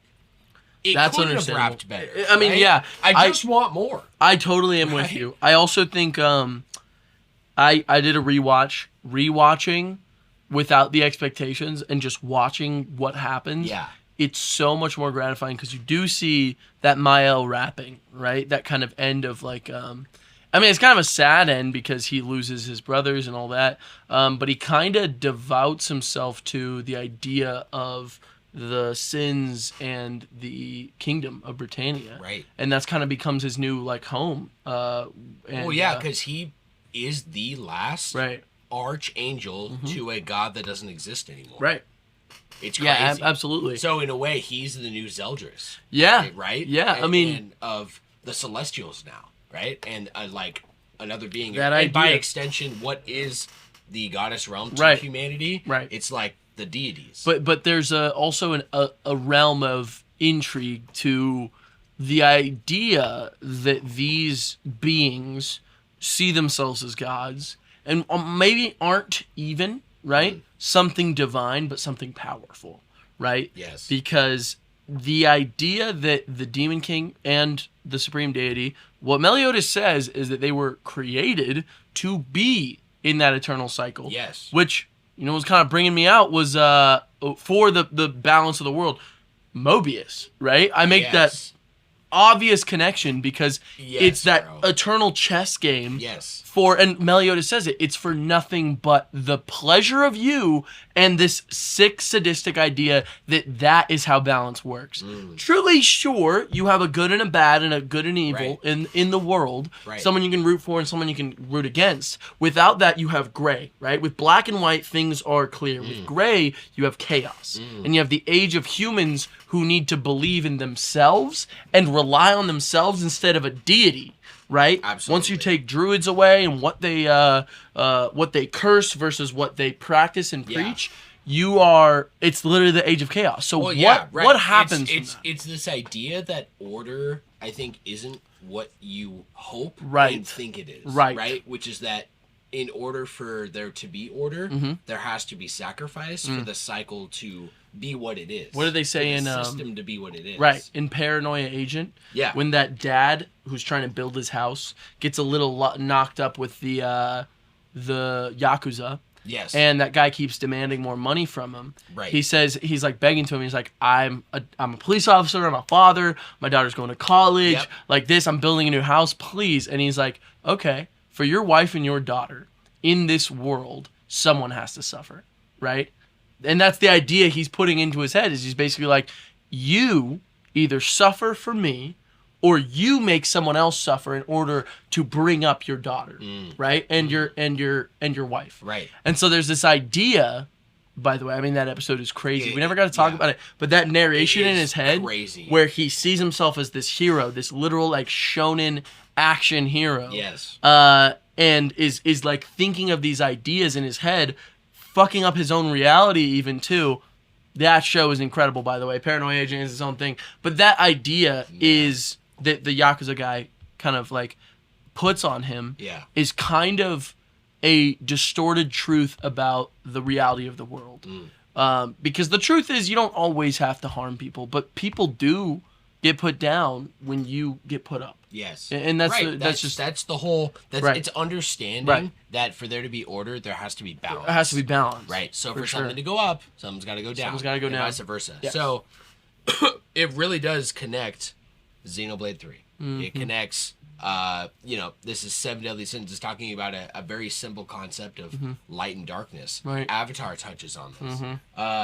You're talking about Xenoblade right now, or Xenosaga, right? And in Xenosaga, it's talking about Wilhelm, who just has the beyond what anyone can see. He's the vision of survival, which to survive there must be order. That's right. Pretty much, right? So he's even though he's behind everything, pulling strings. And nobody would understand that because it sounds insane. Right. But he knows it's for order. That's right. Right? Yeah, absolutely. And the things you'd be willing to sacrifice are the people you'll be willing to manipulate. Right. That when you have a large picture. When you have that large... Oh, absolutely not. To change what is order. Right. Right? So you're not prepared for the sacrifice. Right. When people have that mindset or they see what must be sacrificed... They constantly judge what is right to do in those situations. Yeah. Right? Yeah. So that idea of continuously fighting a war in order to maintain peace or even continue your own entertainment. Yeah. It's just what happens. It is. It's what happens. So, Josh, very interesting. Yeah, let's we'll circumvent. We'll come back to it. Yeah. But let's start from the top. Let's get it. Okay. Leaving it pretty open-ended, but I just kind of wanted to go through the different seasons of Seven Deadly Sins. Now that we touched on the movie, and we'll touch on the other movie too, right? Where it takes place in like season 4, I think. Yeah. It's in Dragon's Judgment, right? Dragon's Judgment's the 5th season. Technically, the final. Yeah, because what are you looking at? So I have a list here. I'm looking at season 1, 2, 3, and 4 on the Wikipedia. So we're getting page, and then they have a special, which is season 2. The season 2 on Netflix. Signs of the Holy. I'm gonna call them when I remember them. Okay. So on Netflix, I have them listed. Are you down to? Anyway. Yeah. Do you have them? Let's start from the top. Okay. We're gonna go with season 1. Yes. Okay, which is called The Seven Deadly Sins. That's right. As far as I know. That's right. The introduction Self-titled. thereof. I want to start off just with where my headspace is at, which is also coming from a place of restarting this as well, right? Almost finishing it years ago. Let's just start with the fact that this story from the first episode is told in a way that is very, very non-traditional. Yeah, I would say. For sure. And it's done so well, especially for a shonen anime. Yes. Or even because there is growth for the main character. There is growth. Immense growth. Absolutely, there's huge growth. But there's also something extremely interesting about solidifying the idea of this. I think that first episode is amazing. I think it is so one of the best first episodes for any show. It's the kind of first episode that makes you want to watch the next episode. Absolutely. You know what I mean? Absolutely. And so just having that's what got me hooked. That's what I'm saying. That was me too. Yes. I literally was like, we'll see. I was like, oh, I get it. Like, this little kid and this girl are going to be searching for the Seven Deadly Sins. Right. What? Yeah. That's Meliodas, the leader. That's the strongest one. Yeah. Yeah. Okay. That is already breaking down what you'd expect from something. Absolutely. The weaker kind of characters joining the ranks of the stronger one. Yes. It's not that kind of show. It is something with a story predestined by the first episode. By the time the first episode starts, Meliodas is a mystery in this first season. He is treated like the ultimate reveals. Honestly, yeah. Until his arc with Elizabeth wraps, he is a mystery. Absolutely, he maintains a mysteriousness just like Bond. Oh yeah, right. But it's you going through his story of unlocking who Meliodas really is. Right. Absolutely. And honestly, I'll say with this first season too, no, it's absolutely wonderful. This whole not knowing what his power is or how powerful he is, I was so intrigued by this idea of that mark that shows up on his body, his ability to heal. It's the first time we don't know what he is. We think he's a human by the beginning of the first season. And so this whole season really building up this character, I'll say the moment I knew I was really hooked, and I remember the moment so well, still living at my parents' house. Oh, yeah, okay. And I was making some food, and it was that town where they had the big festival for Gideon, the giant hammer. Yeah. Do you remember that? They had like the fighting festival. The fighting festival. Yeah. And it was like, oh, okay, guess we're gonna have to join it to get Gideon. And I remember them joining the fight, and like literally I was making food and I was like, holy shit, I'm really excited to see this because I want to see like what happens, how they get into it. And I was just sitting here saying that whole time, and that was one of the first times we see Bon and how powerful he is. Obviously, we saw him before; he was going crazy. But Snatch, what he can do with that by completely taking Meliodas' like power, leaving him like useless on the ground, and charging at him, and in like a millisecond, he's just blown back, right? And then everyone's like, what the fuck just happened? Because that was the episode where you see the darkness power come out, and he goes boom with the one punch, right? So he grabs his arm. You remember that? He grabs Bond's arm, completely like it's broken. It's so fucked. Done. And he looks up. He has that mark, and he does one punch, and all these holes appeal on. Yeah, and he's like blown appear on Bond. Yeah, and then he literally is just like. Oh yeah. He's like, oh, that was fucked. Yeah. That was seriously incredible. Crazy. That was one of those moments where I was like, it's pretty early on. It's probably like episode 12 or something. It's probably right there. Probably I think it's like 12. halfway in season 1. I remember that was when, I mean, obviously I was into it, but the moment I realized how genuinely excited I was to see that shit. I probably had like the same thing. Yeah. You know? I mean, well, obviously the moment of Bon and Meliodas is probably one of the, because that whole hype of being like, we'll create a barrier around the prison, it won't be able to escape, bro, and then they literally not even trying to escape, just like doing anything. Yes, bro. You know, having the fucking arm wrestle on the fucking boom, and then they're punching each other through walls and shit. Literally so peak. I love the hype. That is an amazing example of just something so unexpected, so unique to this anime. One of the many, many pinnacle of reasons why I love Seven Deadly Sins. Absolutely. Why this show is, in a nutshell, just not what you think it is. Absolutely. And in the best way. I also think I would classify Seven Deadly Sins as like, it's so good, and a part of the reason is not just because of the story and how it's told, which is AOT level storytelling, by the way. I still think like AOT is its own category and sets its own bar there. Oh, yeah. But there's something special about AOT in that it doesn't exemplify and practice all these tropes that are present in many anime. Like in the big three. Yeah. We're talking like just filler. We're talking like just over-the-top fan service to get you in, right? Yeah. Everything in Seven Deadly is meticulously placed, okay? The writing is peak, but it exemplifies and practices every trope of anime. It's the opposite in Seven Deadly Sins, but it does it perfectly. I personally, I've never had an anime watch where I am so into not just the main romance, but every romance at the same time. Yeah. It's... what I'll say on that, too, is... I think it's not just that it does it well, it flips the idea of it most of the time, usually. The idea of Meliodas as his design and his character when you first see him, thinking of him as like this pervert, and you know, he's a fucking... He's pervy bar owner. Yeah, that's what you expect of him, because that's what he is in the first season. That's what you know of him. The idea that you could ever flip that idea to a point where I'm watching the first season, I'm like, probably be doing that too. If that's my girl, bro, Absolutely. Come on. And you're already, I haven't seen her in... You're numbing yourself 20 years? to being like too attached in a certain way. Absolutely. And you're just like, I'm gonna skip all the bullshit. For sure. You know? And so after you see everything he's gone through, I just want to say now too, if we haven't already, I want to say, can we go full spoilers? Oh. Okay. This should be expected. But we should say it. Full spoilers for every season, every movie. Yeah. We're going to go into all Absolutely. of it. So we can definitely wrap up the first season, but I do just want to note the ideas of power scaling were so awesome. And I remember... Especially in the tail end. Like when they attach numbers to it. That's season 3. Season 2? Yeah.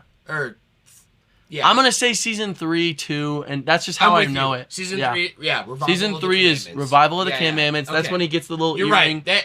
Gother starts going a little nuts. It gets even better, but I do love the idea of power scaling without numbers. Too, with, that first season they does show it perfectly. Thunder. Yes. Oh my god. And then even just the acknowledgement of power. That first one, obviously everyone knows that spear catching scene is insane. Like that was literally at the end of episode 2. Oh my god, episode 2. Dude, literally him grabbing it, like the shirt ripping and just like going through the whole town and then just like spinning and throwing it right back. Yeah, with the majestic like back. That shit is how you show the power of characters without having to throw a number on there. Obviously, it's going to get important when we start introducing a lot of characters and a lot of magic and different things that change the game, right? Because the first season, it's pretty much mostly hands for the most part. You know what I mean? Right. Like who can fight faster, and that's even also because like I don't know, gray demons is the. That's what I'm saying. Right. That's crazy, and then there's crazy. Like 10 more demons beyond that. Not Dreyfus. What was the first guy's name? Hendrickson. Hendrickson. Yeah. Hendrickson. With that design, I literally remember being so into it and just being so hyped because that design looks like some shit from Bleach. But it's what? It's 24 episodes to get to that point, and you're looking at a villain this epically designed and looks this cool. Oh yeah, seriously incredible. So that's all I really want to say about season 1. I do also want to say as much as you want. The release. I don't know if it was the when it was put together, but the release of it was 2014, 2015. That's right. So fast forwarding to that's in Japan though. I think so. I'm gonna say that's Japan because if it's like that, Netflix 2015 they drop every episode at once, so it wouldn't be between 2 years. But if they were showing it on cable, which is what they do, like telecom in Japan, so that's the Japanese release dates. And if I'm not mistaken, I think it was 2015. I don't have them in reference, but we'll just say OG release dates. Sure. I only really know this series from Netflix. You're the diehard, so lucky me. Yeah. But they got everything on Netflix. Yeah, dude. Mm-hmm. So you're my anime boy, Josh. Right, but buddy. yeah, let's move on from season 1, which introduces also every sin except for Escanor. That's right. So then we've got season 2. Which Are we talking about the specials? The actual season 2 on Netflix. Which is the Signs of the Holy War. Yes. Right. 4 episodes. It's 4 episodes or 3, maybe even. Maybe, yeah, 3 or 4. Maybe 4. But it's kind of really just setting up. What is to come. Yeah. Which. Then from this point on, the entire anime takes off. Yes. Very similar, I'd say, to AOT. Yes. Right? Where this idea of setting up something in the first season that's epic. Yeah. And then you reach season 2 and like halfway through, you realize it's way bigger scope than you thought. Way bigger. Right? I agree. So they're setting this up. I completely agree. It's crazy. Because if I remember right, it's because of what happens in the release of this seal. Which Hendrickson used to revive this demon, but actually revives the commandments. Built by Dubs, by the way, which is crazy. Yes, which we just found out in the That's movie. right. Crazy. So it's called the it's some kind of seal that it's the Coffin of Eternal Darkness. Eternal Darkness. Yes. I wasn't gonna remember that. Which we found out much later. The reason this was concocted was basically to power balance what was happening in the Holy War, which is that Mael was gonna win. Yeah. was gonna wipe everything out. That's right. The Supreme Deity's like, you know what? I'm just gonna make this grace called Sunshine, and it's going to be insane. It's going to be actually the most. There you go. It's going to be the most powerful thing there is. Yeah, I genuinely want to say about season 2, from what I remember, because I didn't know about this when I first was getting into 7 Deadly Sins. There were only 3 seasons out back then, back when I first was watching. Yeah, bro. Yeah, so I was super hyped when 4 and 5 started dropping. But for season 2, I really like every episode on there because I think there's this level of kind of normality in the normal aspect of life. Normality. Aspect of life. That I like from season 2, from these specials. They're obviously like, but you know what I really liked was that without these these episodes, there'd be parts of the anime that is completely left unopened and wasn't answered. And it's like, oh, well, check it. Okay, that horn is vital to that last season because that's the being that tells Bon that if you kill Meliodas, I will have the ability to bring Elaine back. Right? Because Meliodas is a fucking demon. We have to get rid of him. Right? Right, because that's important. We're also coming off of season 1 where now Meliodas obviously revealing some of his power. Right. His the other sins have picked up on it and they're all Bon first. You remember that fucking scene where he like attacks him and he's like, Captain, answer me this. Yeah. You're Demon Clan, aren't you? And he's just like staring at him. Oh, that shit is so tough. Gosh. That's so tough. Yeah. But yeah, no, I also think there's they obviously Bond's guilt is still there, but they've almost kind of buried the hatchet in one of those episodes. Not really buried. Yeah, buried the hatchet a little bit, I'd say. You remember when they fight in the perfect cube? Yes. At like the top of the hill? Yes. And like it becomes like a whole new festival or whatever. Yeah, it's like the new fighting festival. Yeah, which is the end of this season, right? Of this part? Or no? Yeah, it's towards the end, right? Because I also know, there's that first episode where it turns out that what you see at the end of season 1, Elizabeth going on this adventure with the Sins, was a dream, right? Or something that she was dreaming of doing. Yes. And the whole second season and the beginning of the third season is Meliodas basically being like, yeah, you should not come with me on like the rest of the missions. Like, and we don't really know why in that, but it's set up in the second season. Right. I think that's such an important thing because if you're going straight into what is season 2 in Japan, season 3, you'd be missing that entire idea because the last thing you thought you saw was Meliodas and Elizabeth running off into the sunset. And I think it's much more in line with Meliodas' character to care about her too much because of who she is to him. And what we find out in season 4, she's too important for him to just be allowing her to and also, go around with him. Like giving into, I guess, succumbing to the fear, which is that, you learn that he has a fear if she gets awakened, which she will get awakened around Meliodas somehow. It will. Then he will be forced to watch her it starts, die, remember, at the beginning of season 1. Oh yeah, it starts. That's so the whole story. He's trying to. That's what I'm saying. When he's in the second season, he's like, "No, I can't do that." Yeah, it's his lover. Right, and he literally can't. He also knows, even if she doesn't even remember, she will be drawn to him, no matter what. It will happen. It will. It's a part of the curse. Yes, is that they will find each other. All right, might as well just let things come as they come. Yeah, right. Let them go. It's commendable. So let's go into then the next season, season 3. Revival of the Commandments. Man. Right? So this is true power scaling of really what this is all about. Sure. What the demon race is about. Right. And also with such a bold, risky name for a band of the toughest demons called the Ten Commandments, man. So again, you nailed it because the theme of 7 Deadly Sins is flipping your ideas on its head. So, the demon race has 10 commandments. So the 10 commandments are the good guys, and the 7 deadly sins are the bad guys. Right. Sorry, I meant the other way around. Well, that's the painted picture at first. Right, that's what you think. Even in season 1, right. That the 7 deadly sins are evil. The villains. The holy knights. The holy knights are the good ones. The good guys, right? They're humanity. That's right. We must represent humanity. So that was all flipped in season 1. We're on season 3 now, and the 10 commandments show up.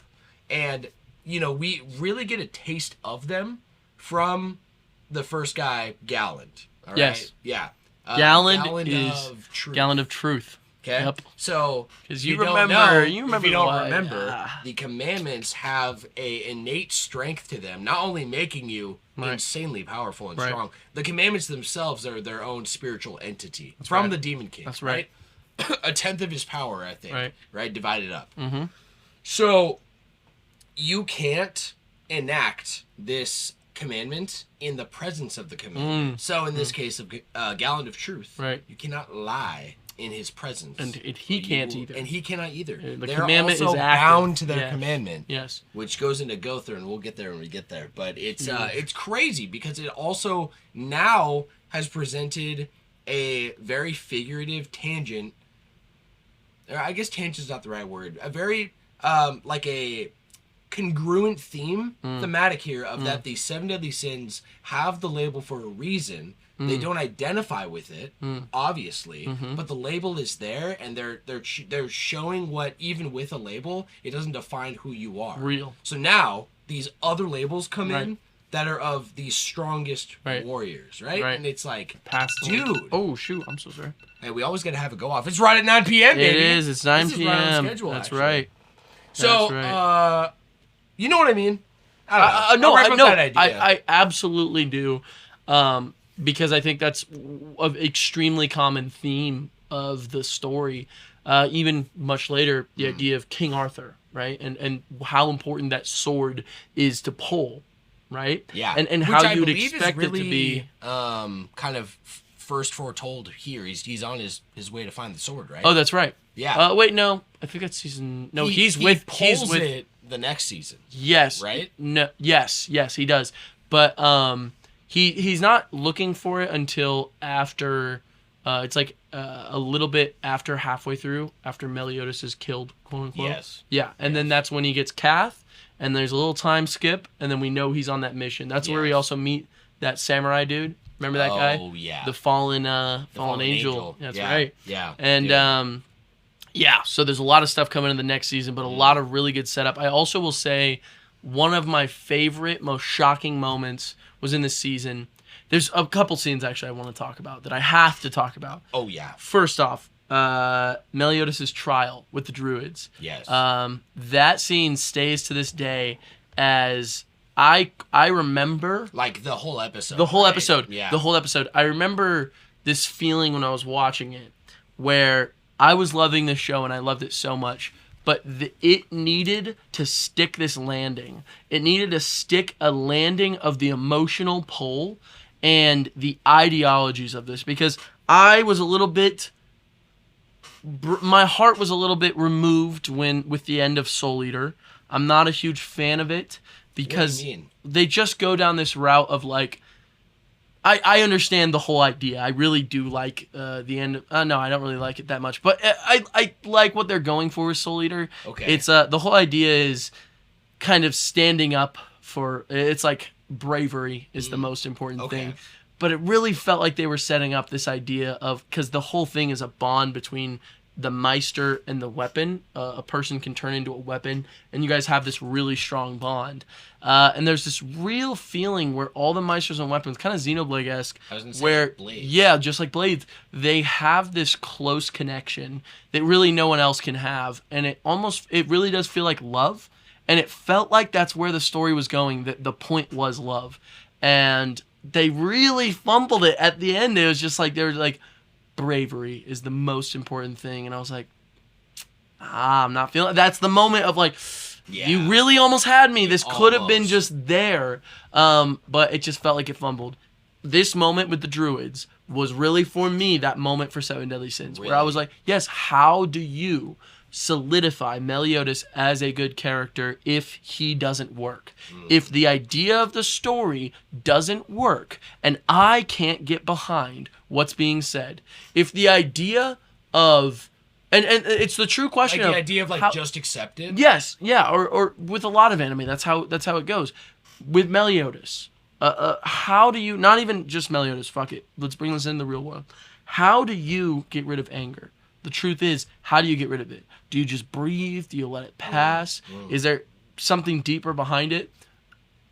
What is this anger from? Right. Where is it from? It's coming from pain. So you're not angry. What you are is you're sad, and you're using anger as a front. That's just an idea in psychology. That's how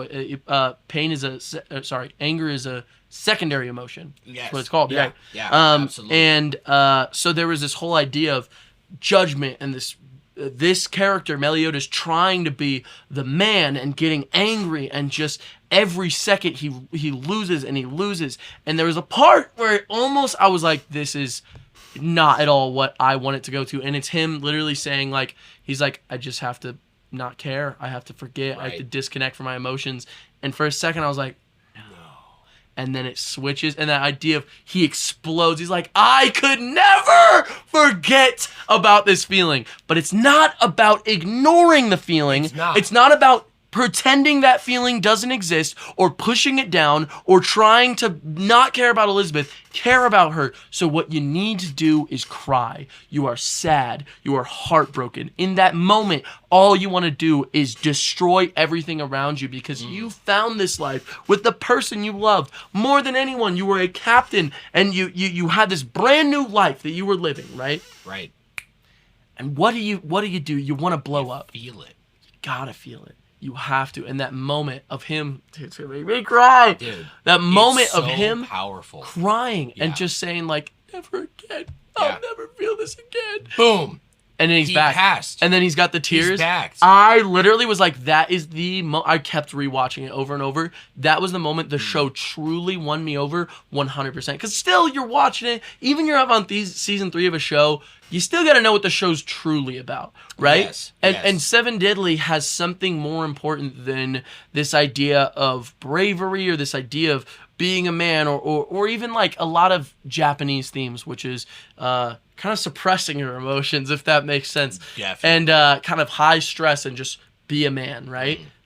It just was. It's not that, and it wasn't that. And that moment really, really sold me for everything that I was feeling with that show. That's incredible. That is truly one of the best moments of Seven Deadly Sins, and it's in season 3. So I echo that completely.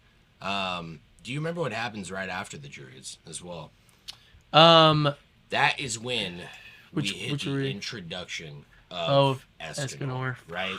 One of the greatest. Seeing how powerful Galen is, by the way. After we get the number scaling, absolutely, he wipes half the party. The only reason they lived actually is because there was a spell under Galen that he actually killed him. That's right. Right? So he's like, nah, I wiped him. They're easy. He almost did. He was this close. Right. He overwhelmed, I think, 3 of them, right? Mm-hmm. Was Merlin there? I think she was. Yeah, but she got turned to stone pretty early. Oh yeah. And she could only appear as the scene. Yeah, I think she could only appear as the thing. Yeah, she like cheated basically and like put her psyche and everything inside of like a spirit form. That's right. Right before she got turned to stone. Yeah, that's right. Okay, Merlin. She's just busted, bro. She just is. But you know, absolute cancel, dude. We absolutely cancel. We see Escanor finally show up, right? Yeah. And you know, the first introduction, you kind of are getting the vibe, and he kind of actually looks kind of like the guy in the portrait, and it's like, oh no, right? He doesn't really look like. Do you remember? Well, yeah, but he's got the big beard. He's got the mustache. In the portrait, I don't think so. Wait, pull up the portrait. Yeah, I think you're thinking of. Maybe you're right. Maybe I'm thinking of no, it's Escanor. Pretty sure he's got the mustache, right? But he's got the glasses. Or am I wrong? No, he looks so different. Oh, let me see. Oh, yeah. Yeah. No, he does look really different. I don't even think he has a mustache. Oh, yeah, he does, kind of. Well, he does, but think about it. They aged them up. Yeah, they aged them up. Fuck out of him. Yeah. Okay, well, he pulls up. It's one of the most iconic scenes. It really is. Of any... I can watch that scene over and over. Absolutely. Of just... pulls out Rita, right? And he's like trying to lift it up. And he's like, "What is this? That idea? I can't even lift this. He can't pick it up, and he's like, "This is a shitty fucking right. sword." Who designed this? Yeah, because it's only got a. Oh, yeah, it's got a one. It's one-handed. Yeah. Or he's like, I can't fit both my hands on it. And then he snatches it right out.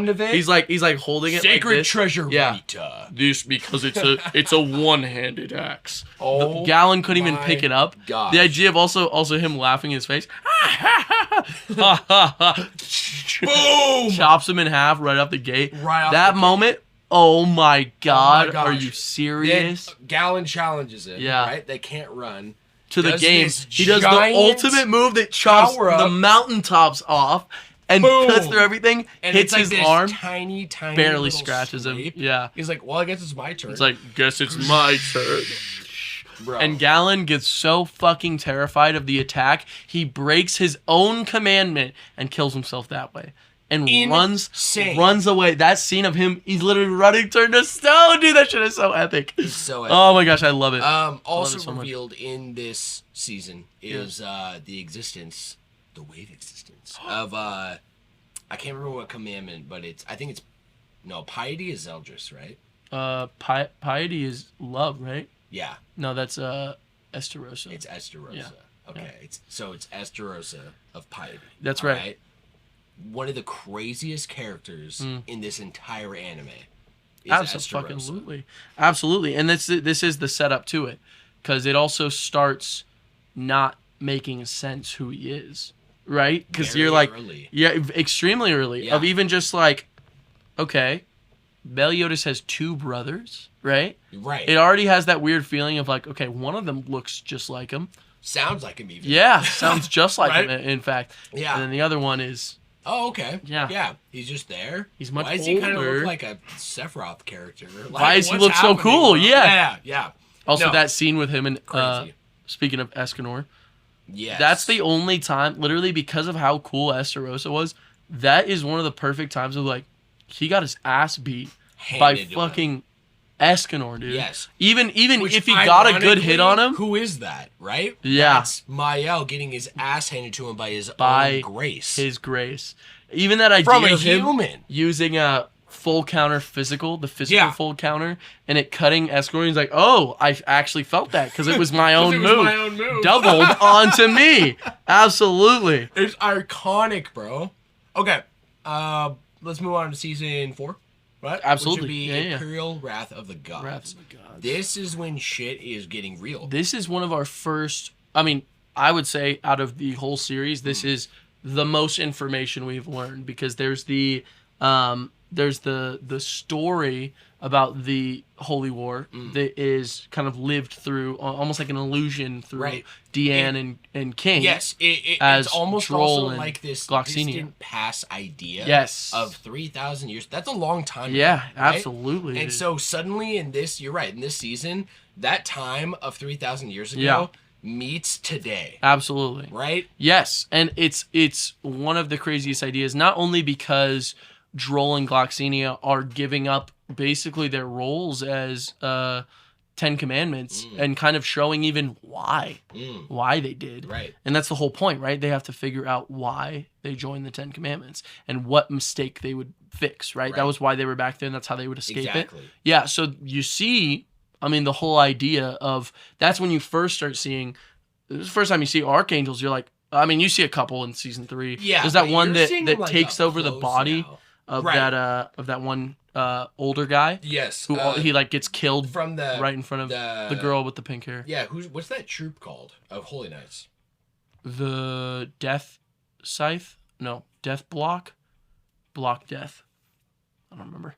Well, because it was that old samurai guy who was a part of that group of Strider, right? Yeah. He's not not an old samurai. There's the kid with the long sword and the long hair, Strider, and then there's the guy with the bow. Yeah. And then the I thought that they served this guy who they do the older guy. Yeah, the older guy. Yeah. So does he have a samurai sword? I thought he did. I thought he had a holy sword. Maybe it was. He's got the big mustache. Remember? Yeah, right. Yeah. Maybe I just thought it was a samurai sword, but.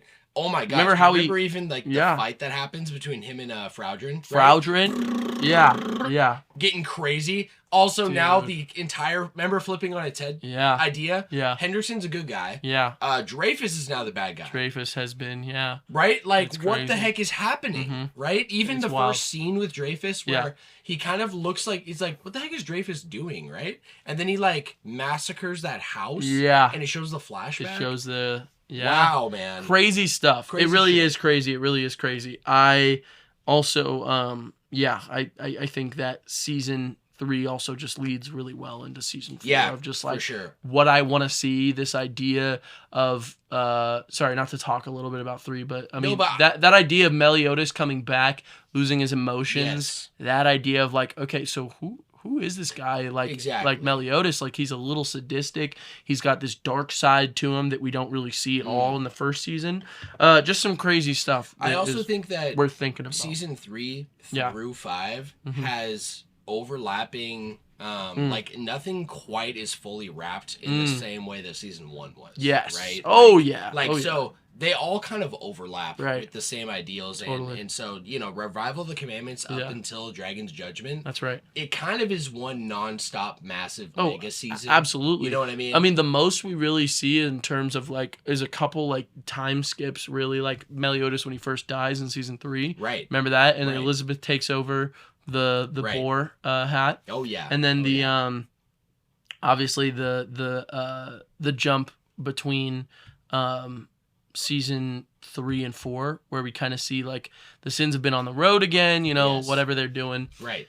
But I will say I felt like season 4 was so incredible for what it did, which was set up the Holy War, set up the idea of the Holy War, this whole idea that things are not what they seem. Even Gother does not get a redemption until season 4. Season 3, he's like a menace. He's like fucking up people's minds. He's tricking Deanne. He's like doing all these terrible things. Yes, dude. And it's like, dude, you're kind of like fucked up, and like everyone's really upset with you.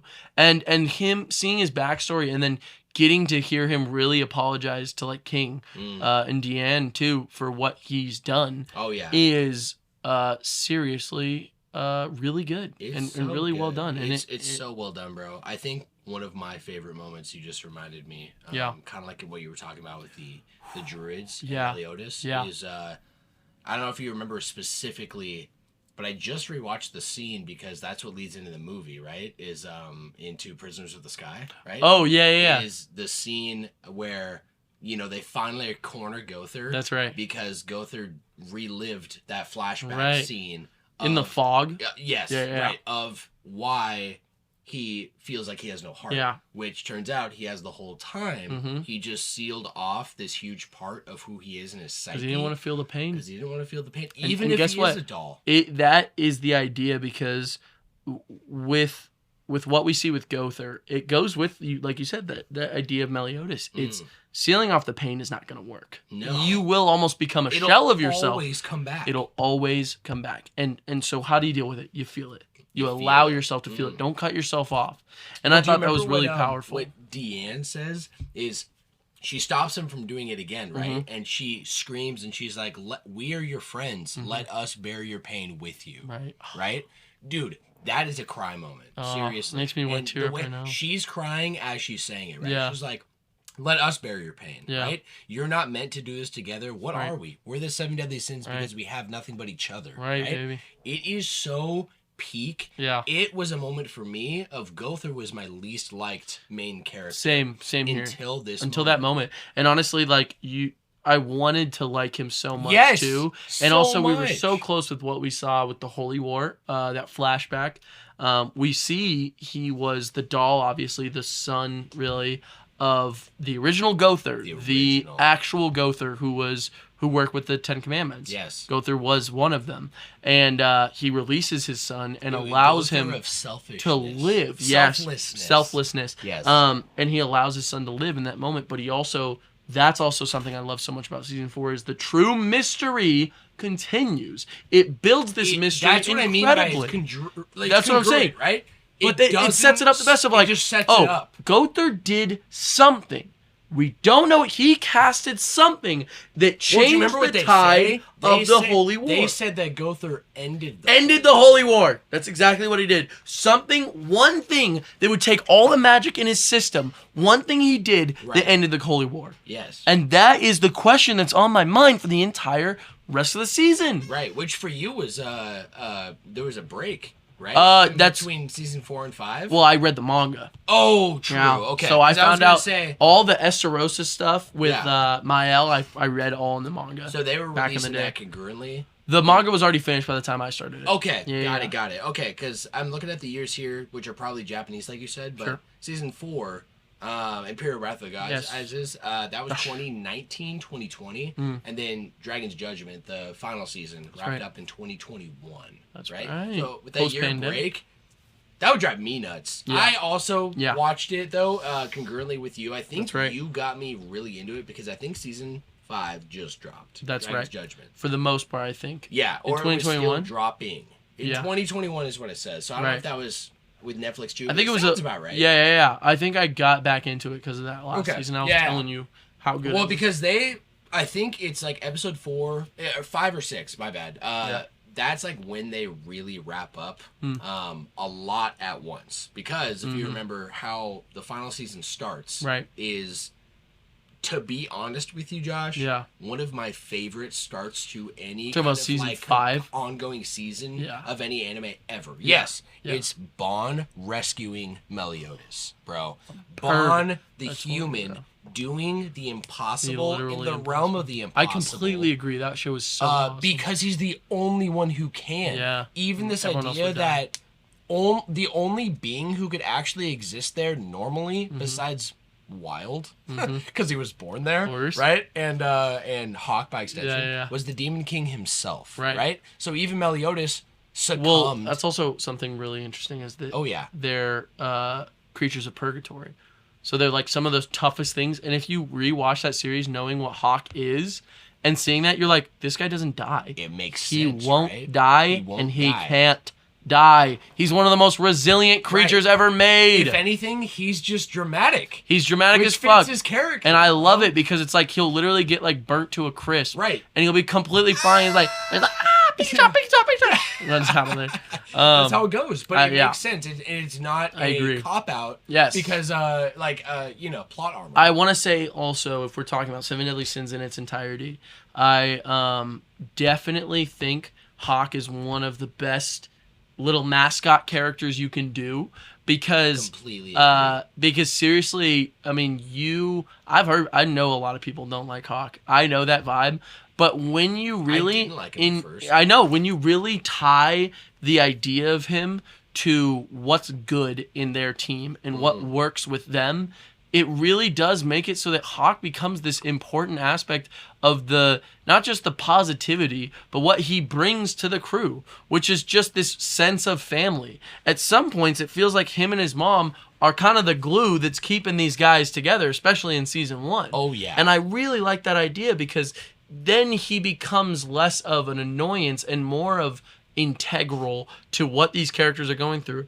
And just one thing I also just love so much is the fact that he becomes a part of the mystery. You see, before Danafall falls, there is a bird that looks just like Hawk, has the same symbol, the little and sounds like him. Right. Yeah, exactly. And then you got that question of like, why is there another Hawk? Who is Hawk here? Yeah, exactly. Weird. Okay. Yeah. And then I just love it. Dude, I think he does. I also love it. I also love how the Demon King's. I feel like my love for Hawk grew naturally with Bond's love for Hawk. Oh yeah, because that kind of outwardly expresses. No, it is. It's Captain Scrap's disposal. No, but he calls him Master. Master. Yeah, that's right. That's right. Master. Yeah. So he calls him Young Master. Yeah, Master, and it. Even if he had that respect for him, Bond didn't show it at first. Sure. Bond was just kind of like, shut up, you annoying pig. Fucks with him. Like you would think as an audience member. Right? I'm like, oh, Hawk's annoying. Yeah, Bond is also saying Hawk's annoying. Right. Then he evolves and so it gets to the place where at this point in the season, right, Hawk gets hurt by anything. Oh my gosh. Bond is the first to step up and be like, no one disrespects the Master, right? Even if it's just like a silly meme. Yeah. It's so peak, and you just sense the actual integrity of Bond in what he's saying. I completely agree. Man, and I want to get to characters to wrap this up too, but I was thinking, do you mind if we take a little break? I actually need to pee so bad. Yeah, I gotta pee too. Sweet. So let's take a break, Joshy. That's funny, man. All right, let's wrap this up. Let's wrap it. Wait. 3. Wait. Oh my god, dude, that felt so good. All right, wait. 3, 2, 1. Why are we doing that this episode? We've been going. It goes. Yeah. You know, normally we go, but this time we've been going. Maybe it's just the vibe. Okay. Shotgun this right now. Just kidding. Imagine. You wish. All right, Joshy. Let's let's wrap this talk of. Did we talk about season 7 Deadly Sins up with Season 5. Okay, yeah. That's right. So, Come on now. starting off with what is probably one of the most epic trials of what is thrown at us as brotherhood, all right, in Bond rescuing Meliodas and ultimately then using up, he fulfilled his duty with his mortality. Immortality. Oh yeah. Because then when he comes back, he learned how to give. He learns how to give gift, right? Well, that's what he learned in fighting Purgatory. the Yeah, Demon King. that's what he My learned. guy, right? Which, by the way, So by this being crazy idea also that Right. Bond himself, it took him something like 600 years to find Meliodas. Yes. 600 years he was in there. years. He said I don't his know if brain was starting to that's forget. actually what it was. I think it was over It was something 600. like that, or 300. It was something like crazy. It was something exorbitant. Yeah, And yeah. then they also fought the Demon fights King that for dragon. 60 years. Remember how he fights Meliodas Oh, as the yeah. dragon for Oh, like yeah. years? For 20 years or something? Yeah. Yeah. 20 years he's fighting his best friend Yeah. and he doesn't know He doesn't it, even but know. he kind of knows it, right? Because it's he was drawn to that. exactly. I want to say they're magnetically attracted right. to each other. There's something beautiful about how the first season compared to the last season, we have Bond threatening or trying to kill Meliodas to save the one he loves. And the answer, this is beautiful, to saving the one he loves was going and saving Meliodas. That is fucking cinema, man. Come on. Season 1 to season 5. That shit is so peak. It's so peak. So my favorite way for any season that it started off, truly. Like I actually agree, because then I thought the fits they had were tough, like the red like leopard pants he had and that purple like shirt that Meliodas it's my had. favorite, dude. Actually, and then Wild was there too. Wild. The just introduction of this character, Yeah. and he brings up his brother just Hawk. bringing this like level of also just like charm that the series is so known for. Oh, yeah. In a place where it would feel like all hope would be lost, right? In Purgatory, Yes. the lowest It's of the low. Purgatory, bro. They find a way, I feel like, to really bring out the Right. true joy of these characters, which is right. the way they live. They're not there to be tortured. They find ways to understand how to truly make things work. Right. And I Like, think well, that's if you beautiful. look at Wild, he enjoyed living there. He liked it. Like, he had his little campfire, he had a cave. Like, the idea of him, Bond and Meliodas, hanging out in Purgatory,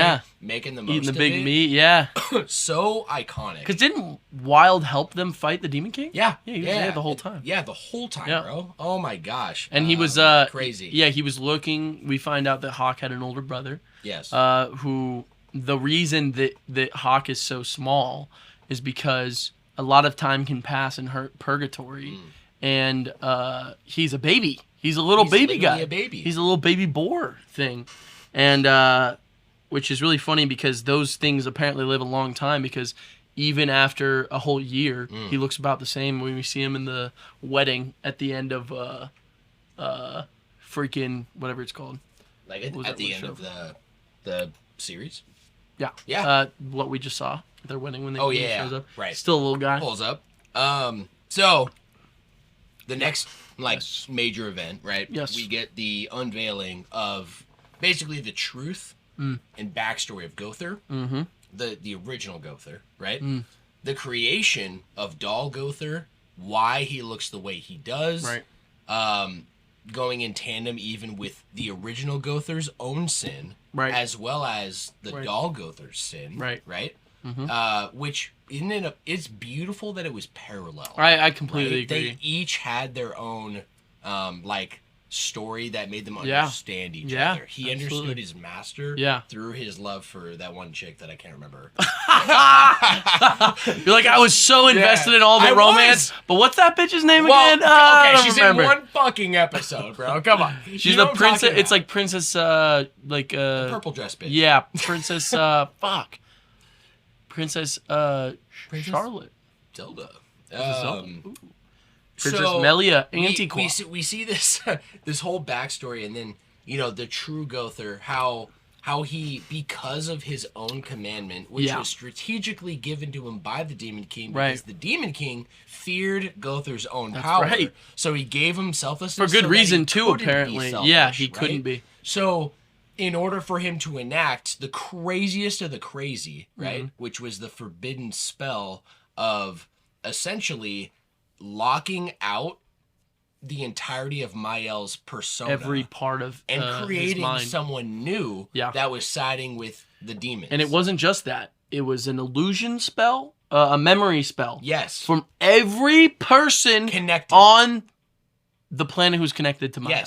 Yes, every single one, including his own brother, who literally had complete different memories, forgot he existed, which is amazing going into season 5, seeing that. But also, one of my favorite points was Gother going off after Mael, whose mind is melting from this spell. Yes. That his old master, and to a degree, a piece of himself. Remember, he even he foreshadows this with telling Merlin there's something he needs to do. He needs something to do. Right. Yeah, and he says, now's the time, Merlin. Yeah. And launches into Mael. Yes. And everyone's like, he what the fuck loses his doing, arm, Gother? he loses his eye. Yeah. That scene of like him really throwing his whole life to fix the sins of his father or his what he was beforehand. Right. And I thought it was amazing. I thought that's such a beautiful scene, because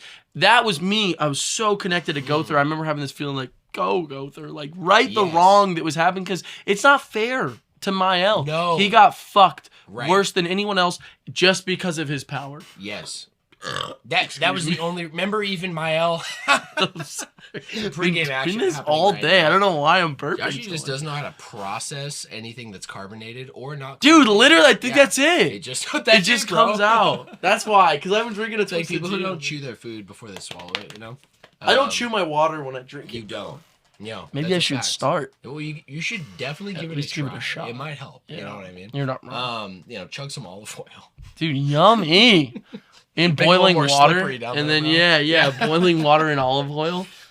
Okay. Also, this crazy. I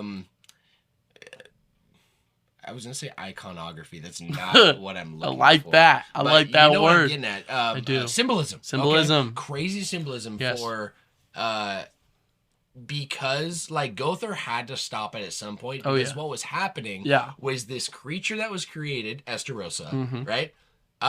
Was fusing with the 10 Commandments, which he clearly cannot and should not do. And it was creating this like epidemic of a being that was rivaling the strength of a god. The size he got to with the freaking black ink everywhere. And my favorite look, one wing dark, one wing freaking normal. The parallels and then the dripping down his face. It really like was dripping blood, but it's darkness. But it's like darkness. It really is like disturbing. It's disturbing. It makes a force of nature that isn't even a being, right? It's like pure like agony and destruction, which was sad to see. You don't want, especially because of what we see of him, which is this young boy who was in love with Bloody Ellie, and like having this like kind of like yearn to be Meliodas, who was a demon. And so this idea that, and this is foreshadowed way early on in the series too. This idea that Estarossa yearns to be at Elizabeth's side. Do you remember that vision she gets of that adult Meliodas? Do you remember that? Yeah. Okay. And he starts talking to her. But she's like, "You're not Meliodas." Yeah, it's like an older adult. Yeah. But you remember that? I do. Yeah. So in the manga, I found this out. Wait, what? Check this out. More lore. Yeah. Oh, a little bit baby. Okay, so check this out. Pop lore. Let me see. Pop lore. I'll be honest, man. I can't find it. All right. I thought I'd be able to. I can keep looking, but it doesn't. All right, forget it. Anyway. Sorry, everybody. No, it's all right. Well, thanks for wasting my time. Yeah, you're so fucking welcome for that, don't buddy. Don't you worry, I'll cut it out so the audience doesn't have to deal with your bullshit, Joshy. So, this crazy shit going down with Estarossa, honestly, I've never gotten super deep into a story with that level of deception, okay? Oh my god. Trust me, that's the best part, in my opinion, about the type of fantasy you and I both love. Right. Okay, Right. that level of deception takes place in Xenoblade, Mm-hmm. takes place in AOT, takes place in all these stories and animes that we love. Right? It's Right. these crazy like ideas that flip out in your head, but they have to be told really well. Oh, absolutely. So this idea of a memory altering illusion spell that it didn't erase Mael because Mael existed like his own brother. He didn't change the fabric of reality. No. But he did a spell on him and everyone connected. How the root of the spell, how deep it was and detailed. Like this is why it was every bit of magic. It's every bit of magic Gother including his had. life. His life. Yes, because when they do the parallel scene of when Mael dies, which it shows it's him, and then it shows him standing there and he's executing himself. Killing himself. Yeah, that shit is crazy. That shit was actually like so fucking me. I had to pause it. I rewatched it and I'm like holding my head up, right? And I'm like, this storytelling is peak. This is crazy. This is crazy shit, man. That's such a good visual. You're so right about that, honestly. Yeah. That shit was crazy. And how it was brought out that basically then, you see the flashback within Gother. Right. And the real Gother is saying the deal with the spell is it's not permanent. Right. Once a part of the memory starts to broken, crack, the entirety of the system will just shatter. And so then fast forward how that what is it that starts breaking it again? It's basically that Mael himself... I thought Luduciel couldn't remember the face of Mael. Was that not the start, or that was when it was shattering? The start of it, I'm telling you, is when that scene happens with Elizabeth, and Elizabeth says this didn't happen. And Mael starts saying, yes, it did, yes, it did. I was there. I was in love with you. We went here. And Elizabeth starts to question, how do you know that? Because I only ever went there with Meliodas. Right? So a part of the spell somehow... I think what I got from it was that I keep wanting to say Esterosa, but this deep Esterosa is the persona of this deep part of Mael that wanted to be Meliodas. So the spell intertwined to make the illusion real. That's how wild. He had to believe that. He had to believe it. And believe something that only Elizabeth and Meliodas knew. Would remember. That was what broke the spell. So once that started, it was a chain reaction. And the last person for it to reach, fast forwarding a little bit, but Ludociel, who was clearly up until this point blanket evil, right? Like he's really painted as a black and white. He's really not. I'm gonna exemplify what the supreme deity told me. What's her face? And he's not even saying that. He's taking the responsibility. Right. But when his brother and the memories come back to him, he breaks down like a baby, and he's crying to Hendrickson. He's like, "Please help me," You don't see Ludociel like that at any point up until this, and how much that just wrecks the reality, bro. That of that everything, even like what is all of Seven Deadly Sins? What does Hendrix say? Hendrickson? Yeah. So Hendrickson, there's like crazy. There's a lot of depth to the scene. I don't remember verbatim, but I do remember Hendrickson goes to help him, but he purges him. Right? That's right. So when he purges him, he comes out and he's pissed, obviously. Right, of course. Hendrickson then used that opportunity to free... Gil Thunder was there, and Gil Thunder and Margaret, they finally escaped, right? And then he was like, wait, I didn't mean to betray you. I just wanted you to stop being evil with them and take me. I'll be your sacrifice, right? I've already done enough wrong anyway. Right. Ludociel then turns around and he shows his humanity. That's right. Right? Yeah. And he chooses to heal him instead. Right. And then he talks to him, and then Henderson kind of laughs and is like, I'm sorry, no disrespect, but I'm just laughing because the goddesses I worshipped all my life are actually just as human as I am. So crazy. It is so goosebumps. It's crazy, bro. The definition of flip ideals on its head. Seriously. I love that idea. That even because of the race they are or whatever, doesn't make them any less human. Like, that idea is so powerful. And I think it kind of goes with a lot of themes. I mean, Xenoblade with Zanza, what makes him more divine than anyone? His power. Right. Him being, arrogant enough to then overpower the other god who's supposed to be on his level of power. Maneth? Yeah, that's right. Right? That's so right. And him thinking, nah, I can just do that. I'll do There's that. No I'll be fine. Yeah, because I'm a god. Because I'm a god. But the truth is, like, no, you are. And even that humbling of just, like, the power, the true power of the Monado, which is fucking Alvis. I'm sorry, that game is so peak. I literally just...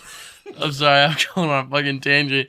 That shit is so perfect. awesome. It's perfect, bro. Oh It's God. This is what Seven Deadly Sins truly brings out. That's why man. this anime It's seriously good, dude. It's both like longer than most, I would say, that kind of stretch these kind of ideals. Yeah. It's definitely longer than AOT, for example.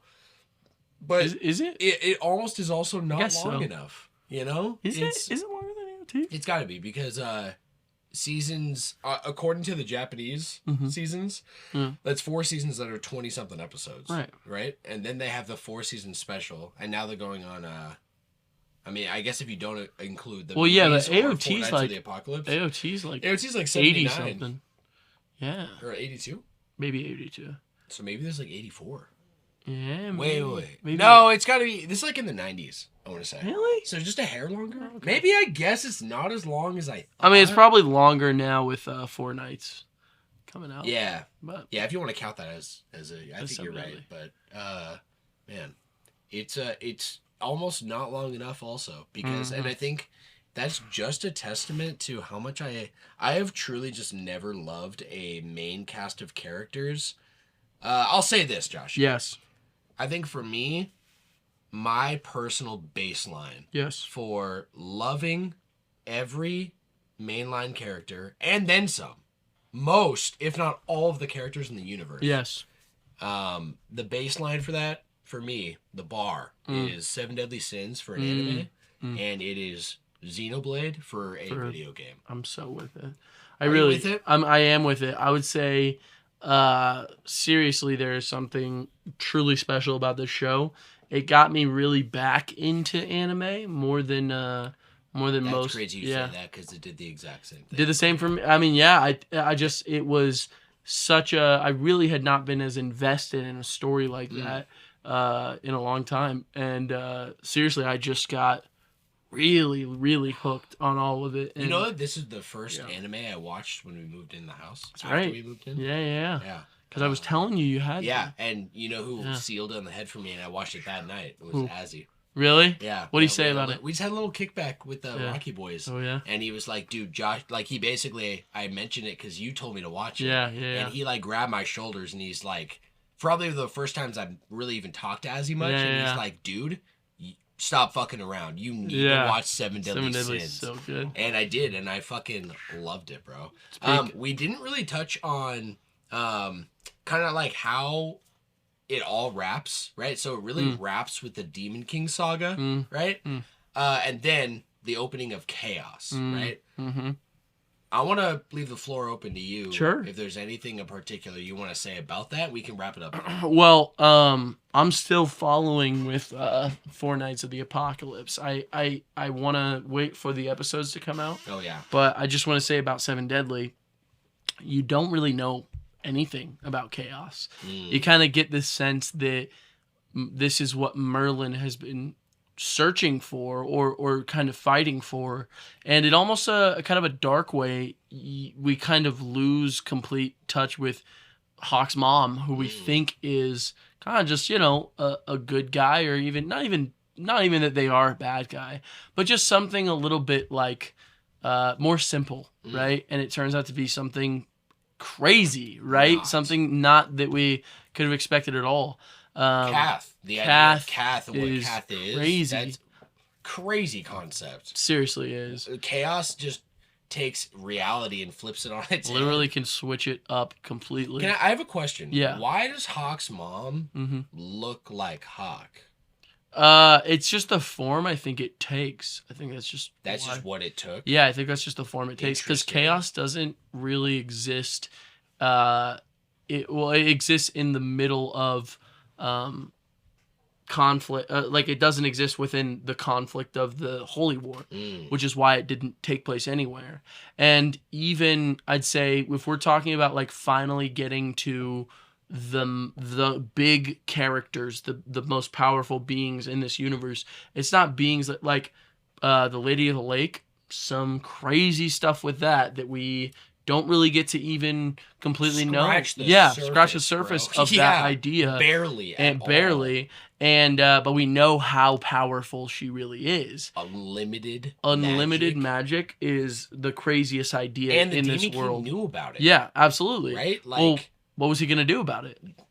Right. Absolutely fucking nothing. Yeah, right. Because these powers and these characters are starting to get beyond the realm of the gods, quote unquote. These aren't the gods. These are the real like founding parts of this world. Right. It's like it's true almost power. Like reaching like the Xenoverse terminology of like how Xenobits puts it. Like it's like you can call it God. That's not really right. No, it's not right. Is, but I guess, but not really. It's like a force that's in the realm of beyond our comprehension. Right, exactly. Time doesn't matter. Exactly. It's crazy shit. That idea of chaos is just so... It's chaotic. There is that idea. I love the way you see that at the end of Cursed by Light, because I really do think you should equivalate that end as the true should be with the ending of the story, because the whole Demon King arc, it needs to wrap with why do they do this? Why is this war happening? And it's kind of the Mobius aspect of entertainment while also believing this is the only way that the world can be at peace. Yes. Is with an eternal fight between the two biggest factions, and for one side to have to take, like the other creatures to have to take sides, right? And there's balance in that because you have an enemy and you also have allies. And there's something about war where things become more simple and things become easier to comprehend as a citizen. I have a villain, I have comrades, I have a country, I have an enemy, right? Yes. Humans enjoy working with that. And apparently every single other being does too, because at the end of the movie, we truly hear Meliodas say, you know, my dad was in my head. He was in my body. I remember his memories, and his memories... I knew his thoughts. Yeah, I knew his thoughts. And this stuff is bullshit. Like, you are doing it because it's fun for you. And that's what you were created to do. That's why you were created. That's why you were created. So then the question really comes... Yes, exactly. You get your answer, and then with 100 questions, of course, because who created them? Are they effectively an anti-chaos beings that were put into this world? Because you don't have chaos, you have war, which is strategic. And like I said, good versus evil, right? So why would they be created? Is there a being that is almost like trying to protect this plane of existence from chaos? Why is chaos born into existence? Why did chaos take the form of Hawk's mom? Some of those things, I don't know if they do have answers because it's chaos, right? And then there's that point of like, well, yeah, you're right. Why would it be Hawk's mom? Why would it almost like think and feel on its own and then have whole legends with other, other like races, like the Celestials, like knockoffs? Where are they from the Prisoners of the Sky? Worship Celestials. Chaos, basically. Yeah. They worshipped that form that chaos took during the Holy War. That was their ancient lore, basically. Which is fascinating. So fascinating. Also, I forgot about that. It's very important because that just means chaos has had a play in all these other cultures this whole time. Pulling the strings, huh? Absolutely. And guess who the enders of the Holy War were riding as a steed through their entire trip? Chaos. The entire time. And so maybe even Chaos was able to read Hawk's mind and know that it had an older figure in its life and took up that role with Hawk by using what it knew about Hawk, so that Hawk would lead, or Chaos would be led to Meliodas, and Meliodas would be led to... We don't know how deep this plan goes, or how much was Merlin, how much was the being of Chaos, or even just a higher being that has control of that. What is Arthur now? Is he the will of Chaos, or is he Arthur's will with the power of Chaos? Is he like Eren Yeager with the ability of the Founding Titan, or the wills of those that had the founding titan or the will of Ymir, right? Where are we going with this idea? I don't know. Those are my questions, though, and that's kind of what the ending leaves you with. That feeling of not really knowing, and it's what interests me about. Beautiful. Thanks, man. It also just is what interests me about Grudge of Edinburgh Part 1 and 2, and that's on my list. I mean, you're done with the movie now, obviously. No, obviously that's what Kendall and I are watching. You guys should rewatch the end of the last episode, so you get to see going from their wedding into Tristan. Tristan's birth. It makes sense because I feel like what we just saw is before Tristan. It's way before Tristan. Way before. It's like right after. It's before the pre-time skip. Yeah, before the time skip, and that's why I literally have in the note thing. Pause that episode. Okay. Because to get the true ending, instead of watching a movie and that fills in those gaps, watching it all as one. Okay. But yeah. Okay. Well, I have one more question. Please. I want to know if you got the answer. It's when Merlin is talking, I think, to one of the commandments or the Demon King, and she mentions that like the speech that we can't like comprehend. Yeah. What is she talking about? That is probably something much more like in the realm of like chaos. Got it. Because that's not a demon tongue. Right. She's the daughter of Belial-Ewin, and Belial-Ewin was the guy who knew about this shit, right? Wait, I thought Belial-Ewin was the town, the city. The daughter of Belial-Ewin. Yeah, but she has a father, though. Yeah, but I don't think that's Belial-Ewin. I think Belial-Ewin... I thought that was what it was. I thought it was that... I don't even know if her father's significant. He is. He's the one who went into purgatory. Right. His studies. Yeah. His studies is what caused her to become... She was a little girl. Right. And basically got completely... mixed up with this whole thing. Well, I have to do a little homework after this. I'm thinking though, even this idea that Belial-Ewin was the city, this league of mages, and she is the daughter, the product of that, the most powerful of the mages, with the on top of that, also with infinity. Yeah, as her magic. So I would say, those mages, Merlin understands something deeper about this world. Right, she read all the texts. She knows everything more than anyone else we know, you know? And so I think that's what it is. I think that's the vibe that I get from Merlin as a... that was the vibe I got. I don't know if it probably said her dad, but I thought Belial-Ewin literally was the, like, almost like religion, right? It's like, maybe. I always just assumed it was like the father that she spoke about because that was her name, but I don't think she said the name of her father. Yeah, it was just that. Yeah. Whoa, what the fuck did she say, bro? It's crazy. So I think that's more chaos related. Okay, I'll say. Got it. Yeah. Well, sounds chaotic, my guy. You're telling me. Let's wrap right there, Josh. No, you down? All right, let's enter our final phase of the podcast. Phase 4. Phase 4. It's actually phase 3, but you know what I'm saying, Joshy. I do. No class trial today, my friend. That's right. We are going to simply plug our multi-tap here. Beautiful. And we got a Proverbs spotlight on the way out. Let's go. So from the top here, my guy, let's give our tidbit just as we're exiting the podcast today. My friends, once again, this is the Flash Bros podcast. Oh, wait. Oh, yeah. Dude, I'm so sorry. We need to give a score to Seven Deadly, the show. You know what, dude? Flash score. That is what are we absolute facts. What are we thinking? I think you already know that. Yeah. I mean, I think for everything it represents to me, I will say, though, in this show, just really quick. Sorry, we're hopping right back into it. I'm sorry, guys. I'm really sorry. No, I am not. I'm not either. But I will say, I think there's some moments in the end that get a little repetitive with the Demon King stuff. But I also find it rather interesting. And I'm really glad that, like, the moments happen. You know what I'm talking about? I do. The resurrection of the Demon King, like, the Demon King 4 just times. Freaking die. And it literally was, like, getting to a point where I was like, damn, dude, what is it? What the hell is happening? Right. But I also, I don't equate that to being something that I would negatively take off. Yeah.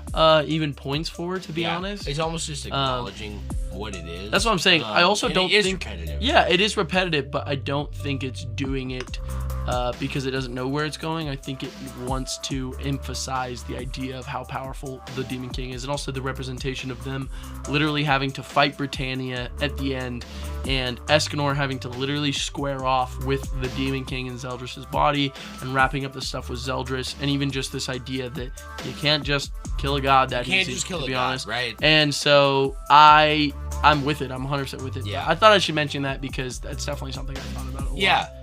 And I think that's what I meant when I was kind of saying, like, in comparison to the Demon King and this entire Demon King arc, okay? Even before he showed up with the Ten Commandments, right. It's like, in retrospect to the Supreme Deity, yeah, it's pretty 90-10. Well, right? the craziest part is that, no, you're totally right, but you are right. Yeah, earlier, you're totally right. But also the way I see it is that the truth is, when they started this idea of fighting the Demon King, I don't think they were even at full power.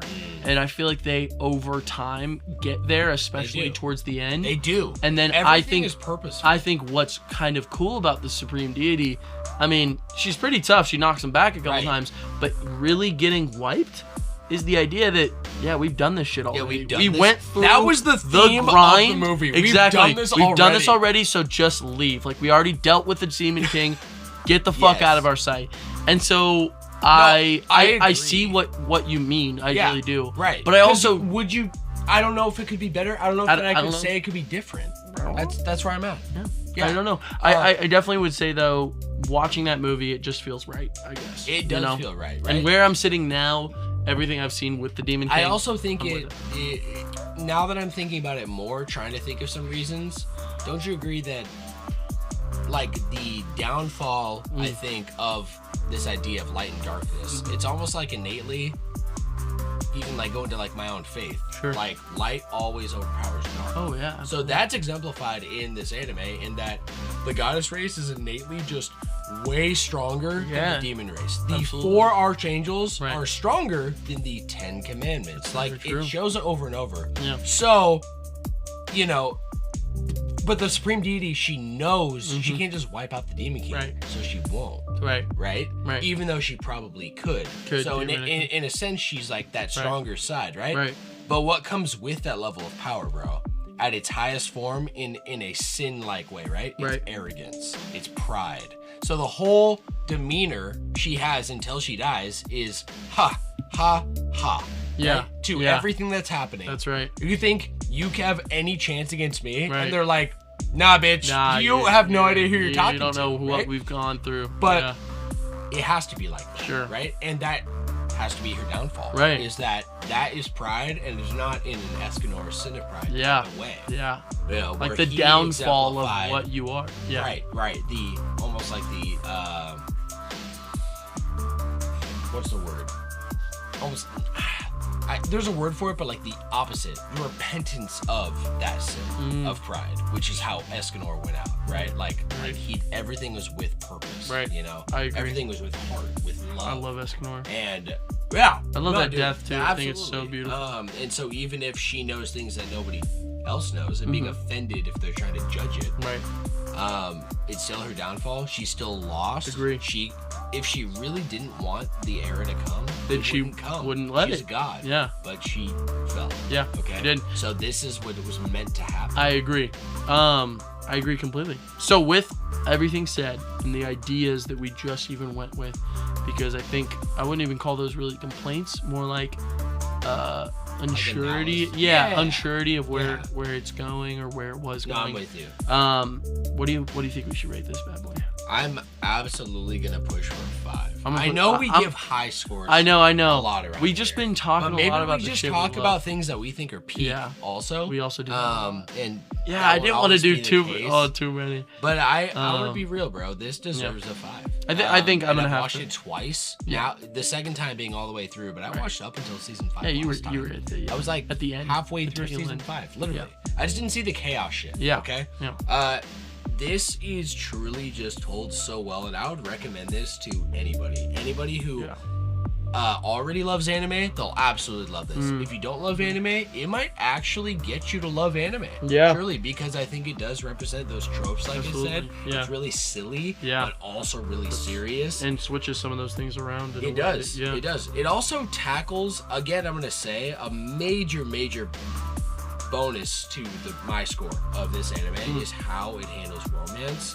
Romance, for me, love story, is kind of like a cop-out. Okay? What? Yes, it is, I bro, love because some romance. Everyone loves romance. You I already know. love Right? It's why, romance. like, dude, I love rom-coms just as much as anybody. All right? But just having it be a part of the main character's story, there's sometimes, like, I don't know, like, I was almost surprised that Fiora and Shulk went into the romance as much as they did. But even in retrospect, I wanted them to. How far they go into it in Xenoblade 3 comparison, Peak. it's way further, bro. Ugh. Way further. And I have the same bonus for, like, opinion about Xenoblade 3. Like, it handles the romance and even lack of romance. Like, there's not really a romantic vibe it's trying to push with Lons and Senna, right? It's not. Yeah. It's not. That's not the point of it. But their Seven Deadly camaraderie, really pushes it for on sure. every couple. For sure. And it's done beautifully. It's true love. It's the idea of finding that person you love and what you'd be willing to do for it. I think it's beautiful. I really do. Beautiful. I have to say I love all the couples. I'm going to go with a 5. We have to say 5. I think we're going to have to go 5 just because also what it means to the Flash Bros and what it means to us. You heard it here first. You heard it here. That's right. All right, we can move on now. Yeah, we'll just say this weekly show is essentially two best friends sharing casual discussions and burping. And sometimes farting. Centered around Occasionally. our collective interests, blending retro, modern topics, framed around gaming, anime, and our further diverse and individual passions. As you know, as you've heard today from Seven Deadly Sins and around our news. Our focus is set on spreading positive vibes within the duality of our informal yet comprehensive and informative content. Beautifully said, Sam. Building a vibrant community is our big dream, and we'd love for you all to be a part of the crew. I just love the words you're saying. Hey, man. thank you. You're saying them real good too, man. Concocted up myself. Concocted up. Joshie, someone might be wondering how to get involved. We have answers. That's crazy because I was just wondering that same Were you? thing. I was. Okay, well, I got an answer for you, buddy. Really? We got patreon.com. Hell yeah. Flash Bros Podcast. So check out everything we've got. I actually am. I have big plans to revamp all of the Patreon coming up for season 4. So the plan was pre-break, but I like what we've got cooking, and we got to get back to those icons. Oh, we absolutely do. We need to get those big in. hype. I want to work on it. You guys yeah. Let's do that tomorrow if you're down. It's Drew's birthday tomorrow. Happy Birthday to Drew. early So I think I'm going to birthday, drive. Drewski. I think I'm going to surprise him by driving to his house. He's turning 21. It's also his golden birthday, and I think I'm going to take him to like a breakfast spot and we'll get mimosas. That's crazy. Yeah, it'll be fun. All right, Drewski. Happy birthday, Big shout outs, Drewski. brother. Happy early birthday. Yes, His sir. birthday in like 2 hours. That's right. Joshie, if people are on our page, they might also pop into our gold tier sponsorship. Yeah. Or people might be wondering what we're talking about when we say pregame or any of our premium series. Like we also got DLC now. That's right. Which are cooking up the next episode. The episode dropping for August, since August is almost wrapped up actually. That's right. That is all under our gold tier sponsorship under our Patreon. So, that sounds like one of the best deals you could ever get. Ever. It's a crazy deal, bro, because everything's getting more expensive by the minute. Oh my gosh, but the second it feels we're not like. trying to get there yet, okay? No, we're still pretty small, even though we're about to hit our 1 year. We want to keep it as affordable and inclusive as possible. So we've got our gold tier sponsorship. You can get special recognition each episode, exclusive content like our premium series and Patreon posts. You can send your submissions to the show, our party chat, every episode directly through Patreon. Yes, sir. We got DMs even on your phone. Exclusive channel access in our Discord community server, and you can also get the Discord link on our Patreon page. Yeah, that's on the Patreon. And there is a permanent membership lock-in price. So whatever we have the membership going for, once you sign up, at this moment, $5 a month. Come on. You will forever pay that. That is a steal among It's a steal, my friends. Because once we grow, we'll say about 500. Once we get 1 million. Once we get 1 million. Yeah, I'd say like Maybe 200 might be it, but like I'm thinking like, you know, if it was like 500 or 1,000 people. That's only if probably it gets can't crazy keep up for with the sure. volume, Yeah. right? Yeah, if it gets crazy. And if it stays, we're at 9 right now. If it stays at 10, 15, 20 forever, we'll be perfectly happy with that. We'll keep the model, everything exactly the same. Yes, sir, we will. So guys, if that sounds like a good vibe to you, sounds like a great vibe to me, Josh. I'm loving it. I'm thinking that might out. be one of the coolest vibes there is. But Josh, with that being said, let's wrap up this podcast right now. I tried looking up actually the proverb spotlight for the week, which is that quote that Zeldris says. Dude, I knew you were gonna say it. Movie, you already know. I actually tried looking it up and I couldn't find it anywhere. Did you find it on I think Netflix? we have to find it on Netflix right now. Oh, are you down? Yeah, let's go. Okay, cool. Joshy, we got the quote. We got it. It is. We found it From Zeldris when he's about to destroy Archangel Dubs. Says, what the fuck? remember a warrior wielding a branch has a sharp blade. Like an amateur with a greatsword reduces it to scrap metal. Come on, man. Ominous Nebula! Ominous Nebula! My man, that is it. Zeldris. Beautiful. I want to say Thanks, how Zeldy. the movie wraps up. The brotherhood. The brotherhood of Zeldris and Meliodas. It's so important. It is. It shows off Bon and Meliodas, but that's his true brother, This the is one that his he's true willing brother. to live for and fight for. And I just think it can't exist. The story can't go without that rap. Yeah. You know what I mean? It can't, bro. Have to. So speaking of rapping, Joshy, that is a wrap for the official Flash Bros. That's right, baby. Thanks for sticking this out with me today, That's Joshy, right. and everyone else out there. And I just want to say one more time right after, if you guys are interested at all in Xenobit's Xenoblade timeline, Oh yeah. we went into it a lot in pregame. If you guys are interested in hearing more, check it out. You gotta be a gold tier sponsor, but I think it's definitely worth checking out if you're interested in Xenoblade. Yes, I completely agree. And huge shout out to Xenobits for bringing that kind of enjoyment to me and Sam last night. Yeah, dude, no, seriously thank you awesome. so much. Big shout out. Huge, big shout out. So we don't need to repeat all the info now that we just all right. did, Joshy. But I will say, if you want to write into the show, on top of our Patreon page, everything else I said, you can also just send us an email. My friends, Flash Bros Podcast at gmail.com. That's with right. a burp from Joshy. As always, thanks for cooking with me today. Of course, buddy. My man, fucking love you. Grateful as hell for you, bro. Love you more, man, and I'm more grateful for you. I'm stoked to say it's last call. Let's get the hell out of here. Get the heck out. Run some Smash or whatever we're gonna do, baby. Be safe, my friends. Spread love. Enjoy your weekend. Bye.